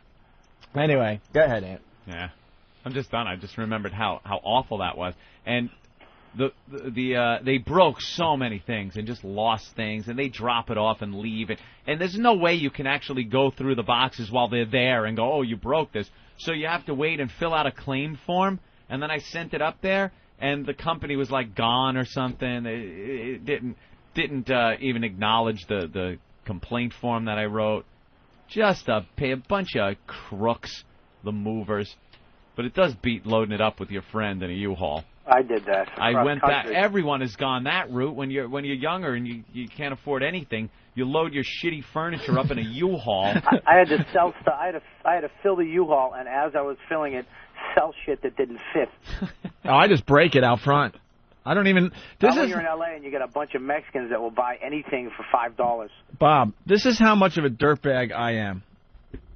In every aspect of life. I was moving out of my Northport place to move to Boston with Anthony. Anthony pulls up in the U-Haul truck. Most people will leave the stuff they don't want or can't fit in the U-Haul truck nicely on the side of the road, and maybe other people will drive by, pick through it, and get a nice little treat on their Sunday drive.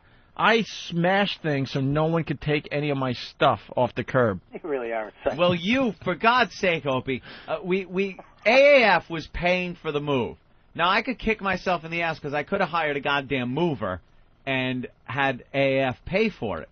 But I was so much in the mindset of what my life was, which was you're moving, get a U-Haul and move it yourself. So I thought I was ahead of the game because AAF was paying for the U-Haul, which they would have paid for one for Opie also.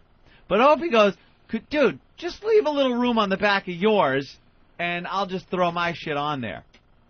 Well, I didn't know, how much I had or anything. There was no room. I was trying to pack this thing. It was like a puzzle where there was about 1.5 feet of room left in the back of this thing. So I pull up in front of Opie's, and he starts berating me for using too much of the U-Haul that the company was paying for anyway. You used easily 80% of the Of truck. course I Easily. did. I would have used 90 Easily. if I could have packed it like a human. And I'm not even exaggerating. At least 80%. I mean, I'm you talking should have only your own U-Haul. I'm talking maybe you gave me 3 feet. You should have gotten your own U-Haul. Yeah, you own U-Haul. But it's funny. Yeah. So Thank you, Anthony Bob. Like your Anthony friend. pulls up, and we don't know each other that well at all. Actually, we're only doing radio a few months, and he pulls up to see me taking my VCR by the cord, and I'm like, spinning it spinning like a it cowboy around, over his head, and he and throws throwing it, and I'm smashing tables and old this won't TVs. fit. This isn't going to fit. And then I had to drive up to Boston in a full U-Haul with the cats. With the friggin' cats. 4 cats in cat carriers shitting and pissing the whole way up, where the cab of the truck just smelled like cat shit and piss the entire way up.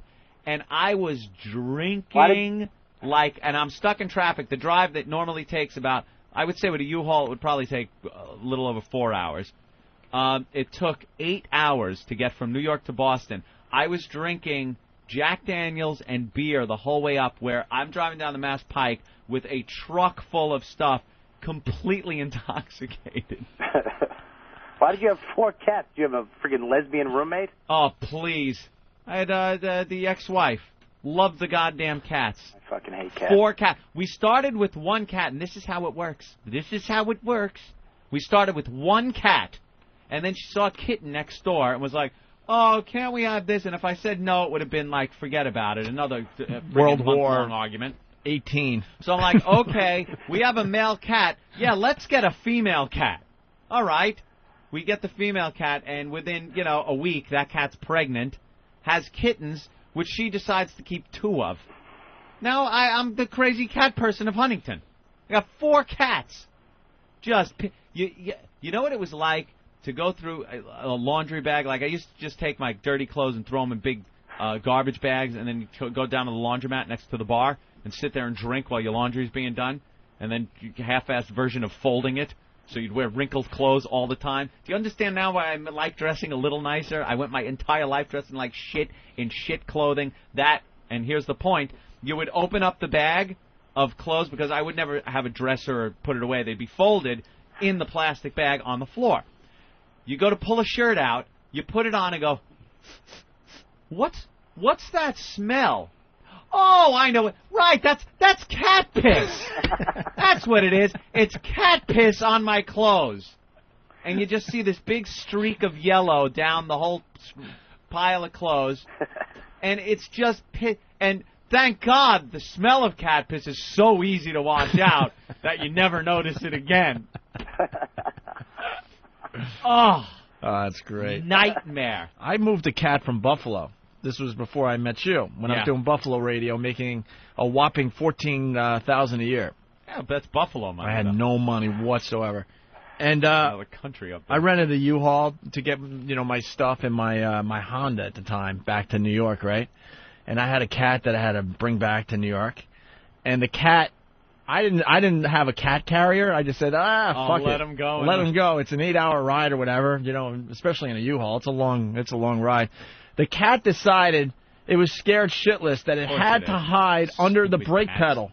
Under the brake pedal, where its nails were dug into the mat or whatever it was, the carpeting that's down. Now you can't stop. Oh, dude, the whole way from Buffalo, I could not brake. You stepped on the brake. Not really an exaggeration. There were times I had to brake, slightly and try to kick the cat. It was a nightmare. The cat would not move. So then I had no money. I came home from Buffalo no money, no bank account. I had a few dollars in my pocket that I bought some dinner for myself for the long haul, and I thought I had enough money for the tolls. I had it figured out to the penny, right? Don't forget, no friends. Oh, yeah, no friends, of course not. And I get that bridge, and I have to pay the toll, and... Throw a cat at his face. This goes back about 11 or... Well, shit, man, maybe 12, 13 years now. Yeah. And because extra axles, I had to pay extra that I wasn't thinking about. Uh-oh. So now I'm like $2 or $3 short. And I'm telling you, I have no money. It wasn't me being cheap. I just didn't have it. Yeah. I was so poor that I brought all my empties. Because those were the days that I was doing some good drinking. Nickel each. So I had all my empties that I was going to cash in when I got back to New York to maybe get me started. I don't know. I mean, I had tons. I mean, thousands of beer cans that I just collected like everyone does. They rarely bring them home, right? So I had to pull over because they won't let me, they were going to turn me around. I'm like, look, man, and they're like, well, sorry. Turn you around, you hump. Let me over your stupid bridge. And I don't think it was where you could just fill out the paperwork back then for some reason. Because I remember a discussion like, well, we're going to have to turn you around. I'm like, what? So then I remember that I had in the back, I did have one other thing. That's right. I had a penny thing. Like it was a big, oversized, like beer bottle that filled with pennies, and that was the only. There you go, motherfucker. One, two, and maybe three. I think the dimes could fit in this thing too, but nickels couldn't. The mouth of this oversized bottle can only fit pennies and dimes. So I'm like, oh my god, I have that back there. Okay, so I open the back with one of the transit cops or whatever they are. I open up the U-Haul, and all my beer cans start spilling out all over the road, and then my cat jumps out and starts running all over the place. Oh, great. And the I'm cat like, would be gone. Oh, yeah. Bye-bye. Somehow I was able to, get the cat back, but the guy actually reached for a weapon because all the beer bottles were spilling out. He thought I was, like, smuggling people into, what, Long Island? Like, he didn't know what the hell was going on because I guess I was parked on a slight incline, so the beer cans and bottles just started spilling out of the back of this thing. You can't take Coors east of the Mississippi. Yeah, exactly. And I remember he went for, like, his weapon, like, what the hell is going on here? And I actually made a dumb joke that got nothing. I'm like, you don't think I drank all these, do you? Because there were just hundreds just, spilling out of the dumb thing, but whatever. At least you reminded me something quickly about the cat. Just running around the cab. In the Carriers, the entire 8-hour drive up,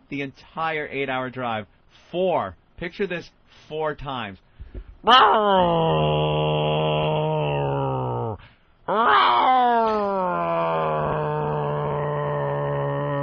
Making sounds that you could only figure are belched up from the bowels of hell.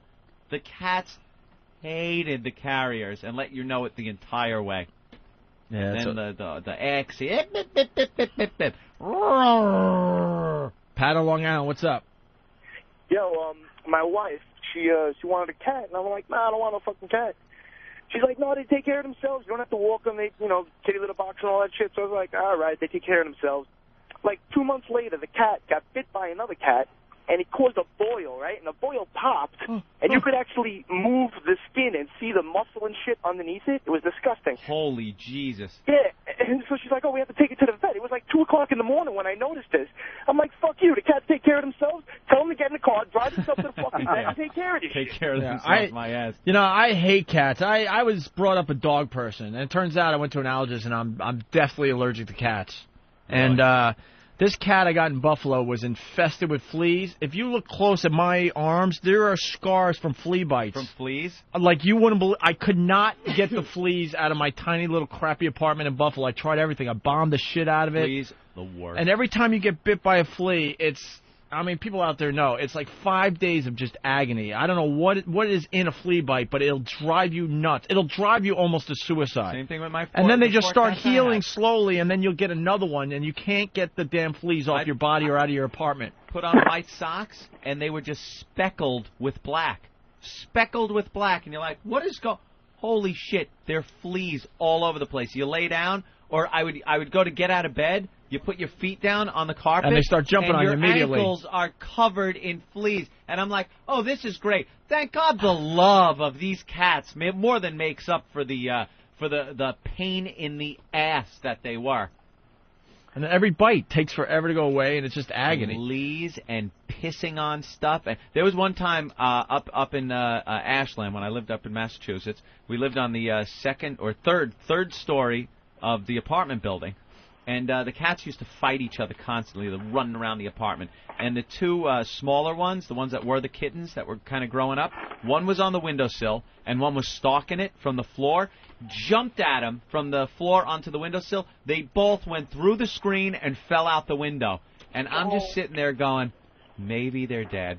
And I was really hoping that they'd be dead. But those friggin' cats, 3 stories up, I looked down, there was a bush, there was a hedge under the window that was flattened. Dude, it was flattened. And both of them are sitting there shaking, looking up at the window.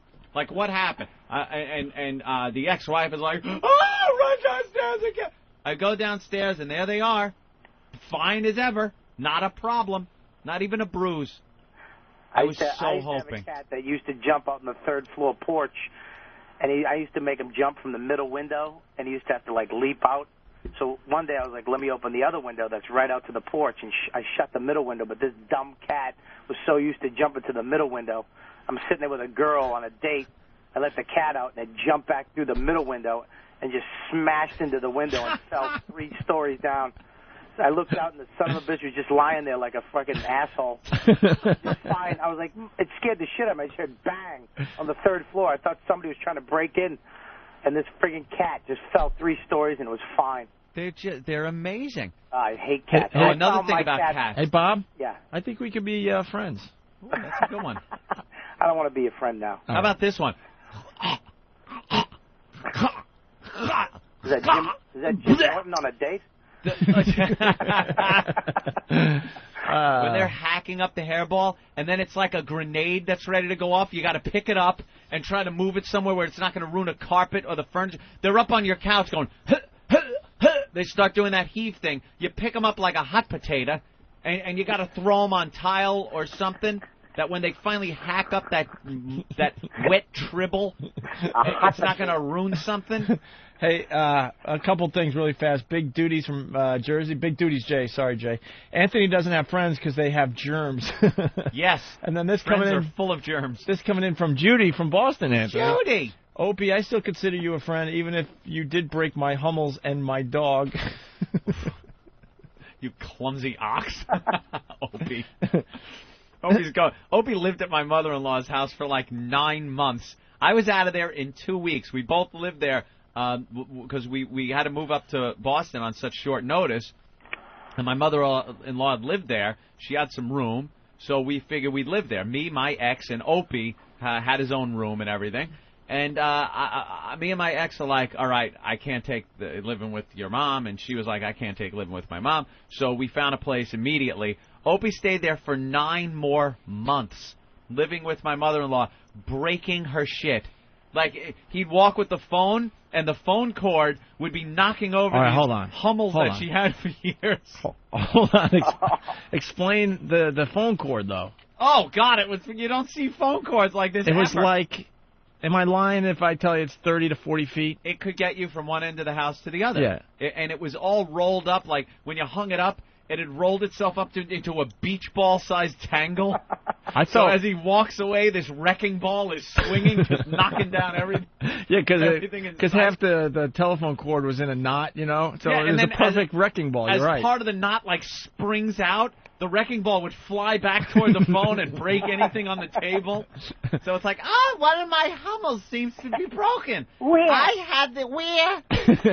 You're kidding. Oh, no. How did it break its little angel wing?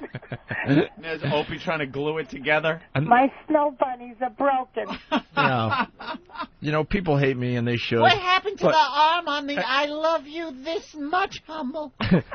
People hate me, and they should, but I have to tell you, I did feel really bad, because she always had a story about where she got the thing. It was always something. And I was like... visiting in China. Right. This gentleman bought me this genuine jade hat that is irreplaceable. It was carved by one man back in the Ming Dynasty. It was always something had unbelievable sentimental value. Oh, and I'm Opie's sitting treating it like there something out of a gumball machine.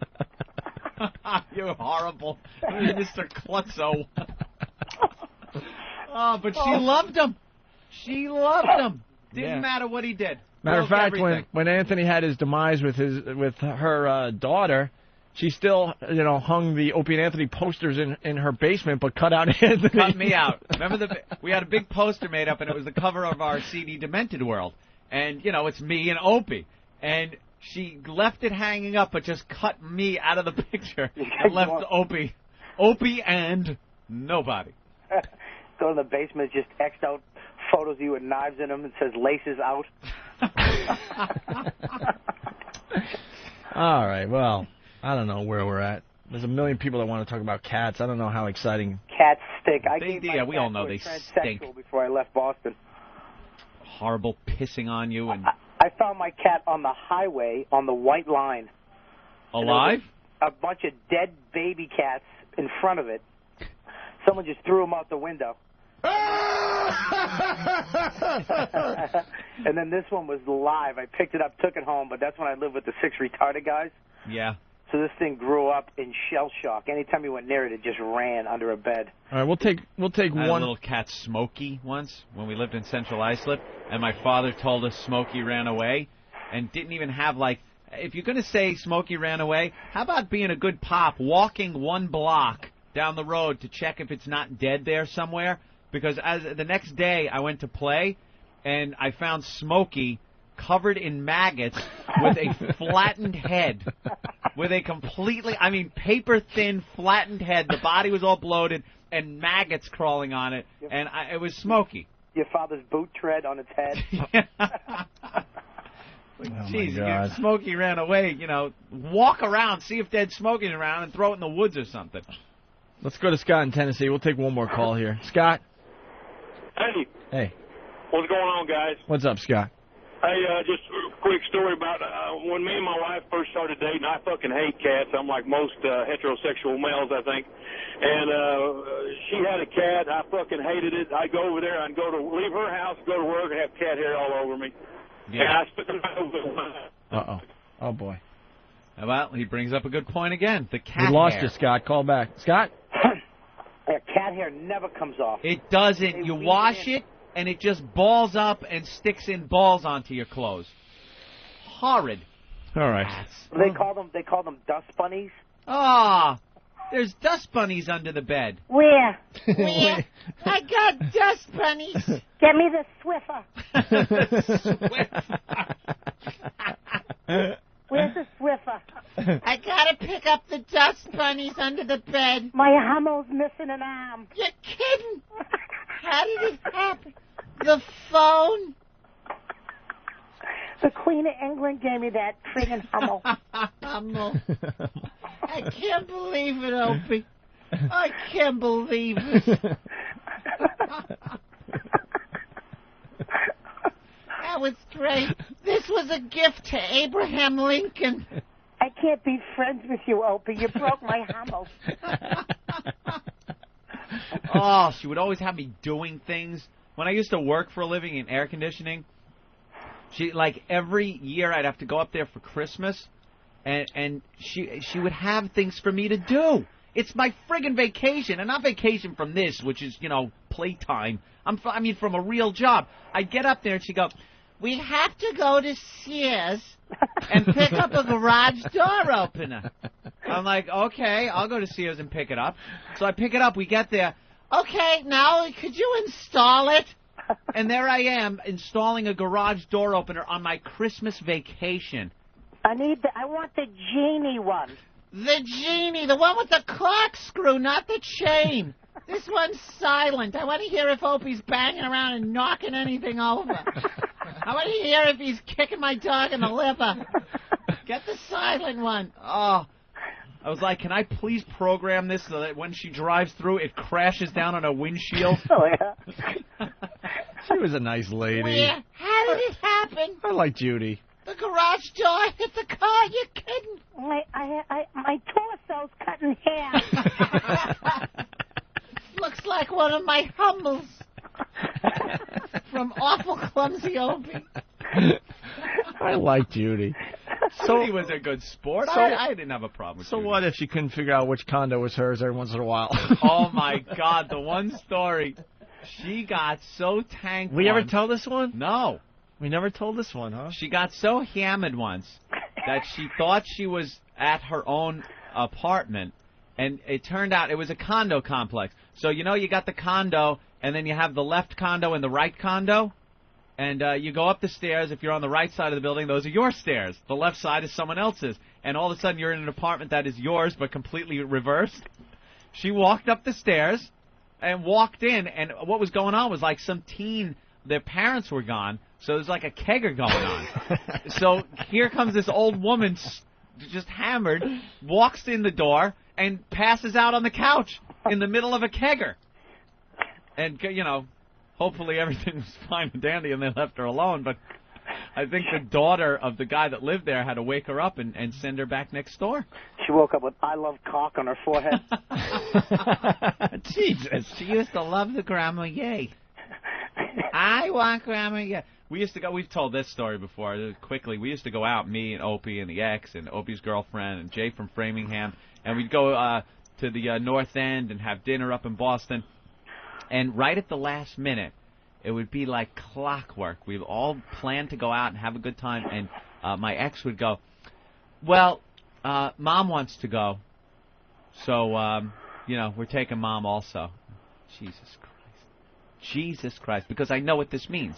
We're hanging, we're laughing our asses off. Me, Opie, and Jay from Framingham get together, and it's just, you laugh till you're ready to puke. It hurts, so hard. yeah, it hurts. It was so much fun. Yeah. Jay could drink like a motherfucker, so me and him were just pounding him and having a good time. And right at the peak of fundum, I would hear, I want to go home. I want to go home.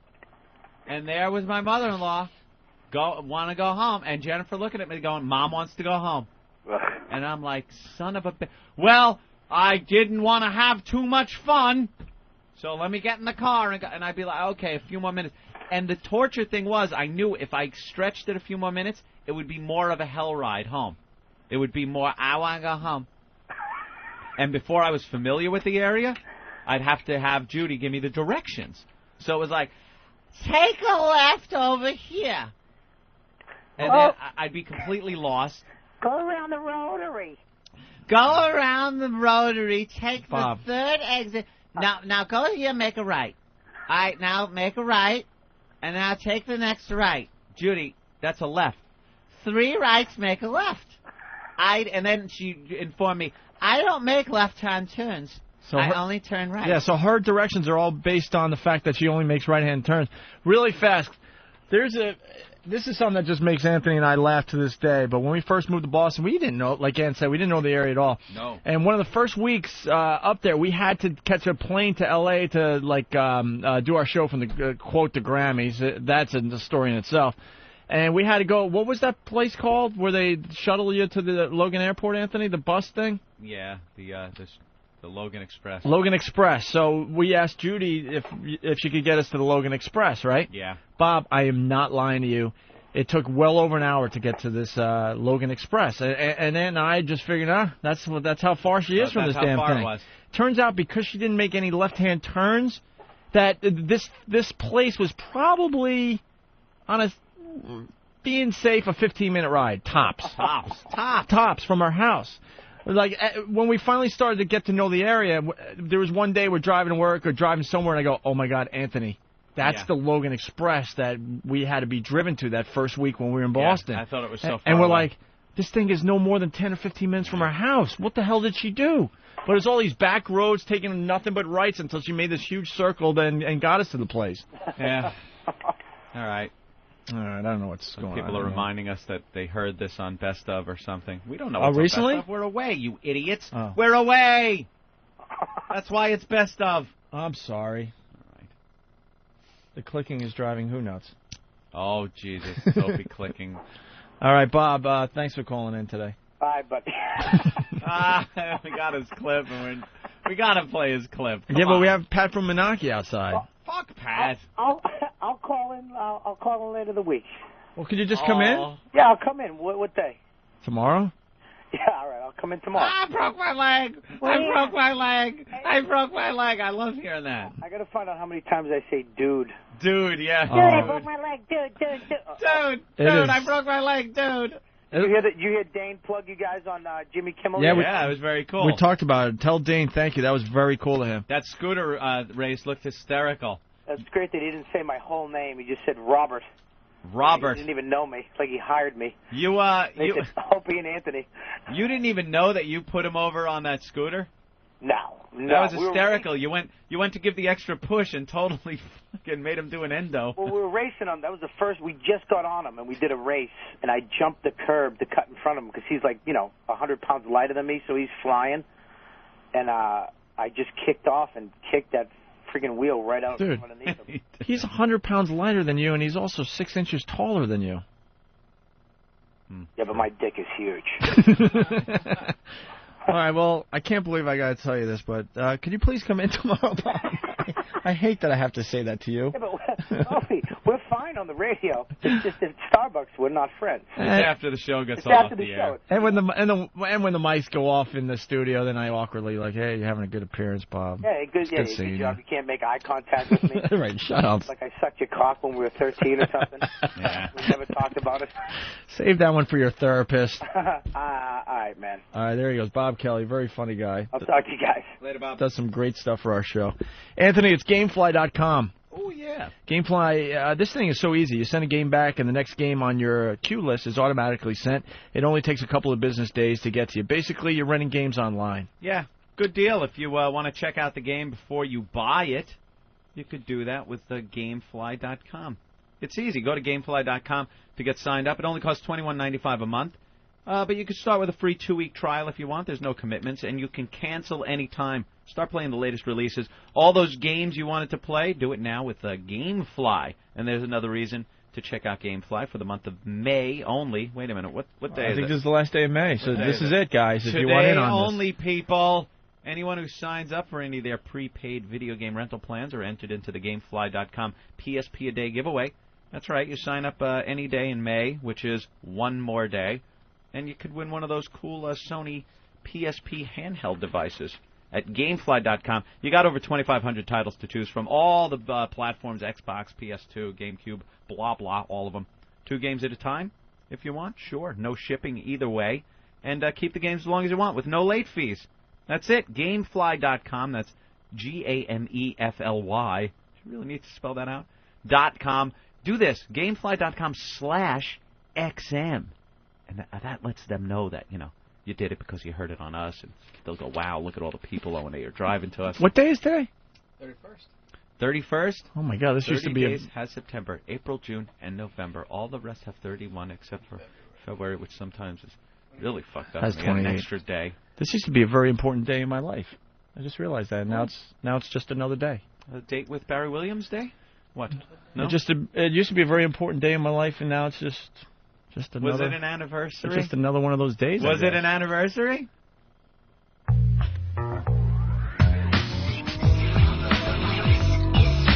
The virus is inside us. OEvirus.com. Assault the media.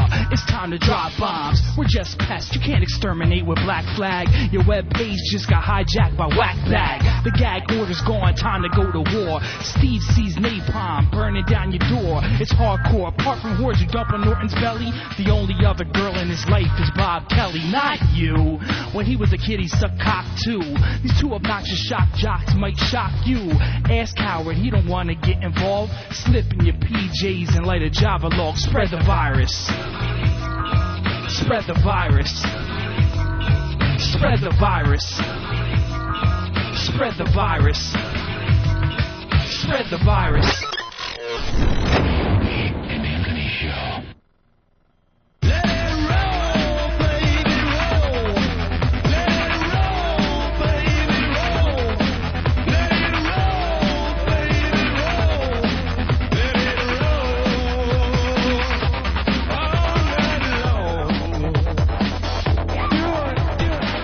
Hey, that's pretty cool. All right, let's get Pat from Menaki in here. We're running out of show. Yeah. Pat was, here he comes, running right in, Anthony. Oh, yeah. Hey. One of our faves.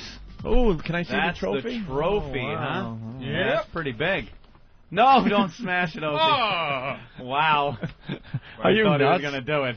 Boy, What does this it say on the front? This has got to weigh at least a half a pound. Yes. What is It's it? genuine gold paint. It says, Anthony, Nathan's Famous Philadelphia 2005 hot dog eating champ. Wow. That's me. There you go. Bravo, sir. Did you drink some eggnog out of this thing? No, I puked up hot dogs into it. Did you really puke into it? No. Just Nathan's kidding. Famous Couldn't tell. 2005 hot dog eating champ. Yes, and it's the oldie style loving cup. Yes. Like the one Lucy got stuck on her head in the I Love Lucy episode. Remember that? Yeah. Sure. So you're in the finals? Yeah, I beat 3 ranked guys, like the 11th in the world. Some guy drove down from Buffalo. Buffalo Jim Reeves. And you kicked his ass? Yeah. How many hot dogs did he eat? 20 and a half hot dogs. 20 and a half? In 12 minutes. In 12 minutes. And how Yes. many was the next place down? He was, it was close. It was 19 and 3/4. Oh, wow. Yeah. What, right when that time goes, you got to stop Yeah, and just drop whoop. whatever you have in your hand? Do you have a technique?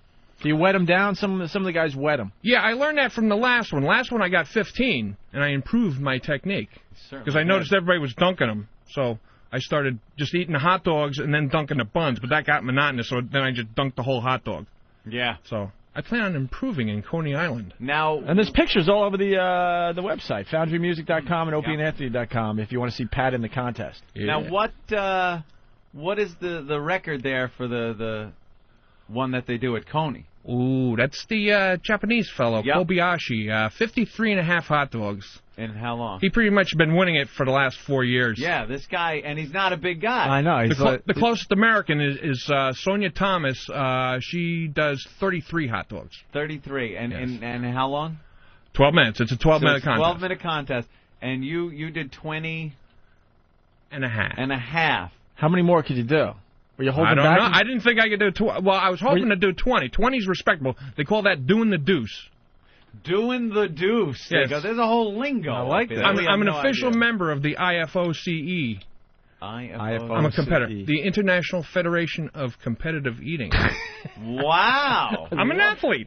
You're an athlete. Well, Did they give you a card? I feel or a heart anything? attack coming on. Did they give you a card? Yeah. No, I didn't get that yet. They're No? still processing my application. Oh. So you're going to join any other eating I watched contest? Deep Throat to practice for it. Are you going to join any other eating contests? Because they're eating everything now. I'm on their mailing list, and they're going to email me what the different contests are. So I pretty much eat, like, if I like the food, I'll eat it. So if it's like meatballs or pizza, I'll eat it. Yeah. But I think eggnog. the Nathan's hot dog eating contest is probably the most famous eating contest in the world. That's going to be live on ESPN. I'm not sure if it's ESPN or ESPN2. Live, high noon, July 4th. Well, now... And you made it to the finals? That's pretty amazing. huge. So that you're was be a on qualifier, TV. yeah. How There's many- 120. 20 people in the world. They're having contests in England, Japan. And our Pat from Menachie's you're gonna be And I may have a nice big XM painted on my head. Oh. Yeah. Now, how many people... I want an Easter egg. I want an Easter egg. Doing visual bits. Yeah. How many people are in this? Luke, I'm your father. Okay. He's put the Anakin. visor around his neck. A white Duck visor season. around... Duck season. Okay, now... That's more visual. I'm a dog. Now he puts the visor upside down around the front of his neck and tries to scratch like a dog with one of those the veterinary lampshade collars. Sure, lampshade Remember jokes. Spock's brain? Yeah. Oh, very good. Spock's brain. Yes, doctor. Here's my logical talking. They put that thing on the back of his head so he could still walk around and stuff. You Sure, had sure. remote control. Yeah. I don't know who's worse, you doing it, me knowing every single one you're doing. Six visor impressions, Opie. Oh, God, Hey, we're man. very impressed there, Well, Pat. thank you. Huh. Now, so how many people? I'm sorry. 20. 20, so there's only 20 people. Yes. Out of all the people that have tried out in the world, Yeah. you are one of 20. You are one of the elites, sir. Yeah. Now, how can we, of course, as the Opie and Anthony show, invade your great moment that you should just have Well- alone and be happy with? Right. How could we then tread on it Well, I have to wear the Nathan's official shirt. Is that the one? Yes, it is. That's it right there. Eat That's the all shirt that you you'll be can wearing. eat. That's a great slogan. That's my philosophy in life. And okay, so have they told you can't wear anything? No, they didn't say anything like that. I've been wearing the O&A Wow hat. Yeah. I got from Ziggy. Thank you, Ziggy, from XM411. Right. And yeah, you know what? At the Philly contest, there was a CBS News camera. And if someone were paranoid, I don't think it made the news.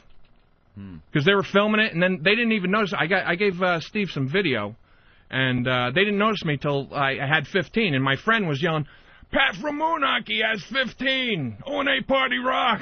He was screaming. O&A Party Rock. Yeah, and then all of a sudden they go, "Out of nowhere, Pat!" Oh. So, yeah. Like a Derby winner. Yeah. Out of nowhere. You didn't lead from the beginning? No, actually, I think they beat me at they give you plates of 5. And I had, they were beating me at 5 hot dogs, and then at 10, and then somewhere around 15, it was like neck and neck. They had 17, and I got 17. They started slowing down, and you were picking up a little steam, and it was a nail biter. It sounds like it. Yeah.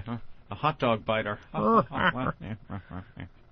And it's July 4th. Yes. Well, we'll be tuned into that one. That is awesome. On July 4th. I have some theories on why that Kobayashi wins. What's your theory? I was thinking maybe Hiroshima, a little radiation in Grandpa there. Maybe he has a black hole in his stomach. Hoo-hoo, lobbing. Ooh. Oh. Hoo-hoo, lobbing? Oh. Yeah, black hole? The Asian way, you would say, without the R, the L. Maybe I should just let him eat maybe 54, 55 hot dogs, then just eat him. I'll win by proxy. Oh, there you go.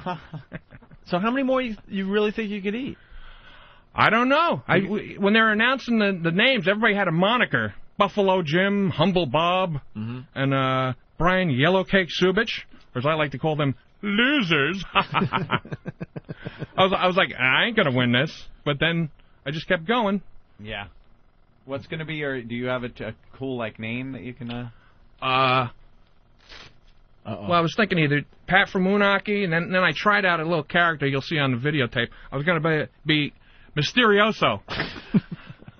He just put on more visual. One of those pairs of glasses that have the big bushy eyebrows, kind of like the Groucho Marx. Maybe I should shorten the mustache, be Hilter.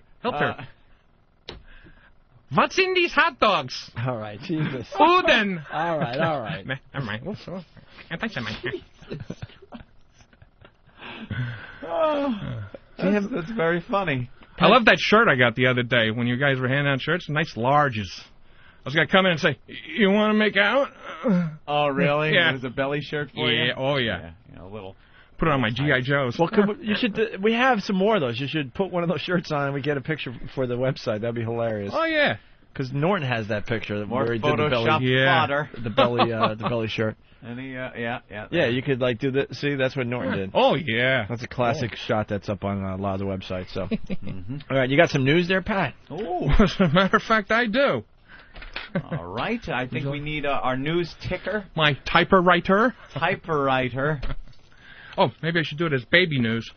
Oh, the visor is now more visual. Straight up on his head like a baby bonnet. When was the last time babies wore bonnets? Baby Finster. Did they ever wear them? Was there a time they actually wore baby bonnets? When they look out and go, go chase yourself. That's right. Fidgets. Let's dance. Them's not babies, them's fidgets.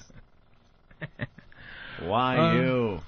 All right, let's get the news ticker going. Yep. We'll get some quick news in before we get out of here for the day. Oh, Eric's on it. It's going to come ticking any second now. Of course it will. Derek looks on, ready to just hit it. He's already in there. All right. Here's Pat from Moonachie with the news. Here now, the news. Brooklyn girl, 9, held in fatal stabbing. Fat Al? Who's he? A 9-year-old girl was being questioned Monday in the stabbing and killing of another young girl in Brooklyn, police said. Details of the incident in the East New York section were sketchy. Was it a mosaic? Sketchy. Mosaic. Police officers responding to a 911 call Monday afternoon discovered that the victim, Queen Washington, Gee, wonder what color she is. Jesus. What's her brother, Freddie Boom Boom? Had been stabbed in the chest inside an apartment. The victim was pronounced dead at a nearby hospital. The 9-year-old, whose name was not released, did they just release it? What the hell?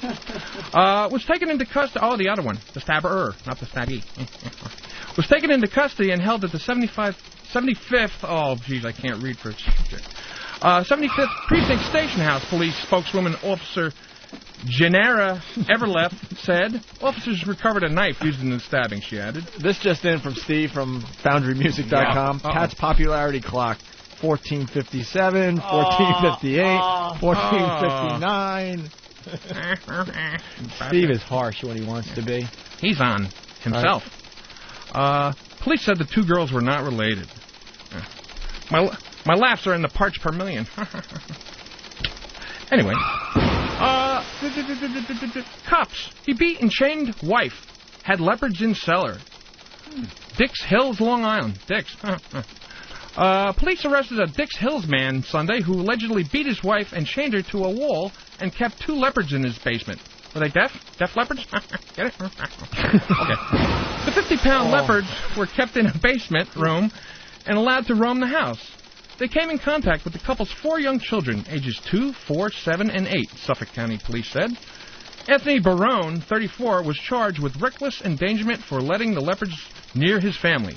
The leopards were taken by the Suffolk County branch of the American Society for the Prevention of Cruelty to Animals.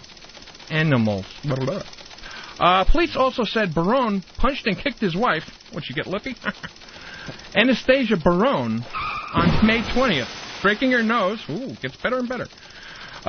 He then allegedly chained her to a downstairs wall for several hours before freeing her. Dee Dee should meet that guy. Barone fled his house before... Oh! Pile up on Route 57th Street. Barone fled... 57th Street. Oh, never. Wow. Some of the instant feedback coming in. This is becoming painful to listen to. Stop him now. Yeah, why do you have the long forms of all the stories? I don't know. Boy, that litter box must be full in that house. Where's the giant hook when you need one? Ooh. Music. This guy is so annoying. Pat sucks ass. Ooh. Depends on whose ass. His nickname is I'm Bombing. Wow. All right, one more story there, Pat. Okay. Organizers of the 1985 Live Aid concerts on Tuesday said 5 new concerts will take place on July 2nd in London, Paris, Berlin, Philadelphia, and Rome. Yeah, that's a little weird, isn't it? Live Aid's coming back, Anthony. Yeah. In London, Berlin, Rome, Paris, and Philly. Wow. A little strange. The events are aimed at raising awareness of poverty. I guess Philly was one of the first. Interjecting. The original, one of the original locations, wasn't it? No, I don't even remember. I think that's why. I just figured it out. I'm sorry. Go ahead, Pat. The events are aimed at raising awareness of poverty in developing... The events are aimed at raising awareness of poverty in developing countries just days before G8 leaders... G8?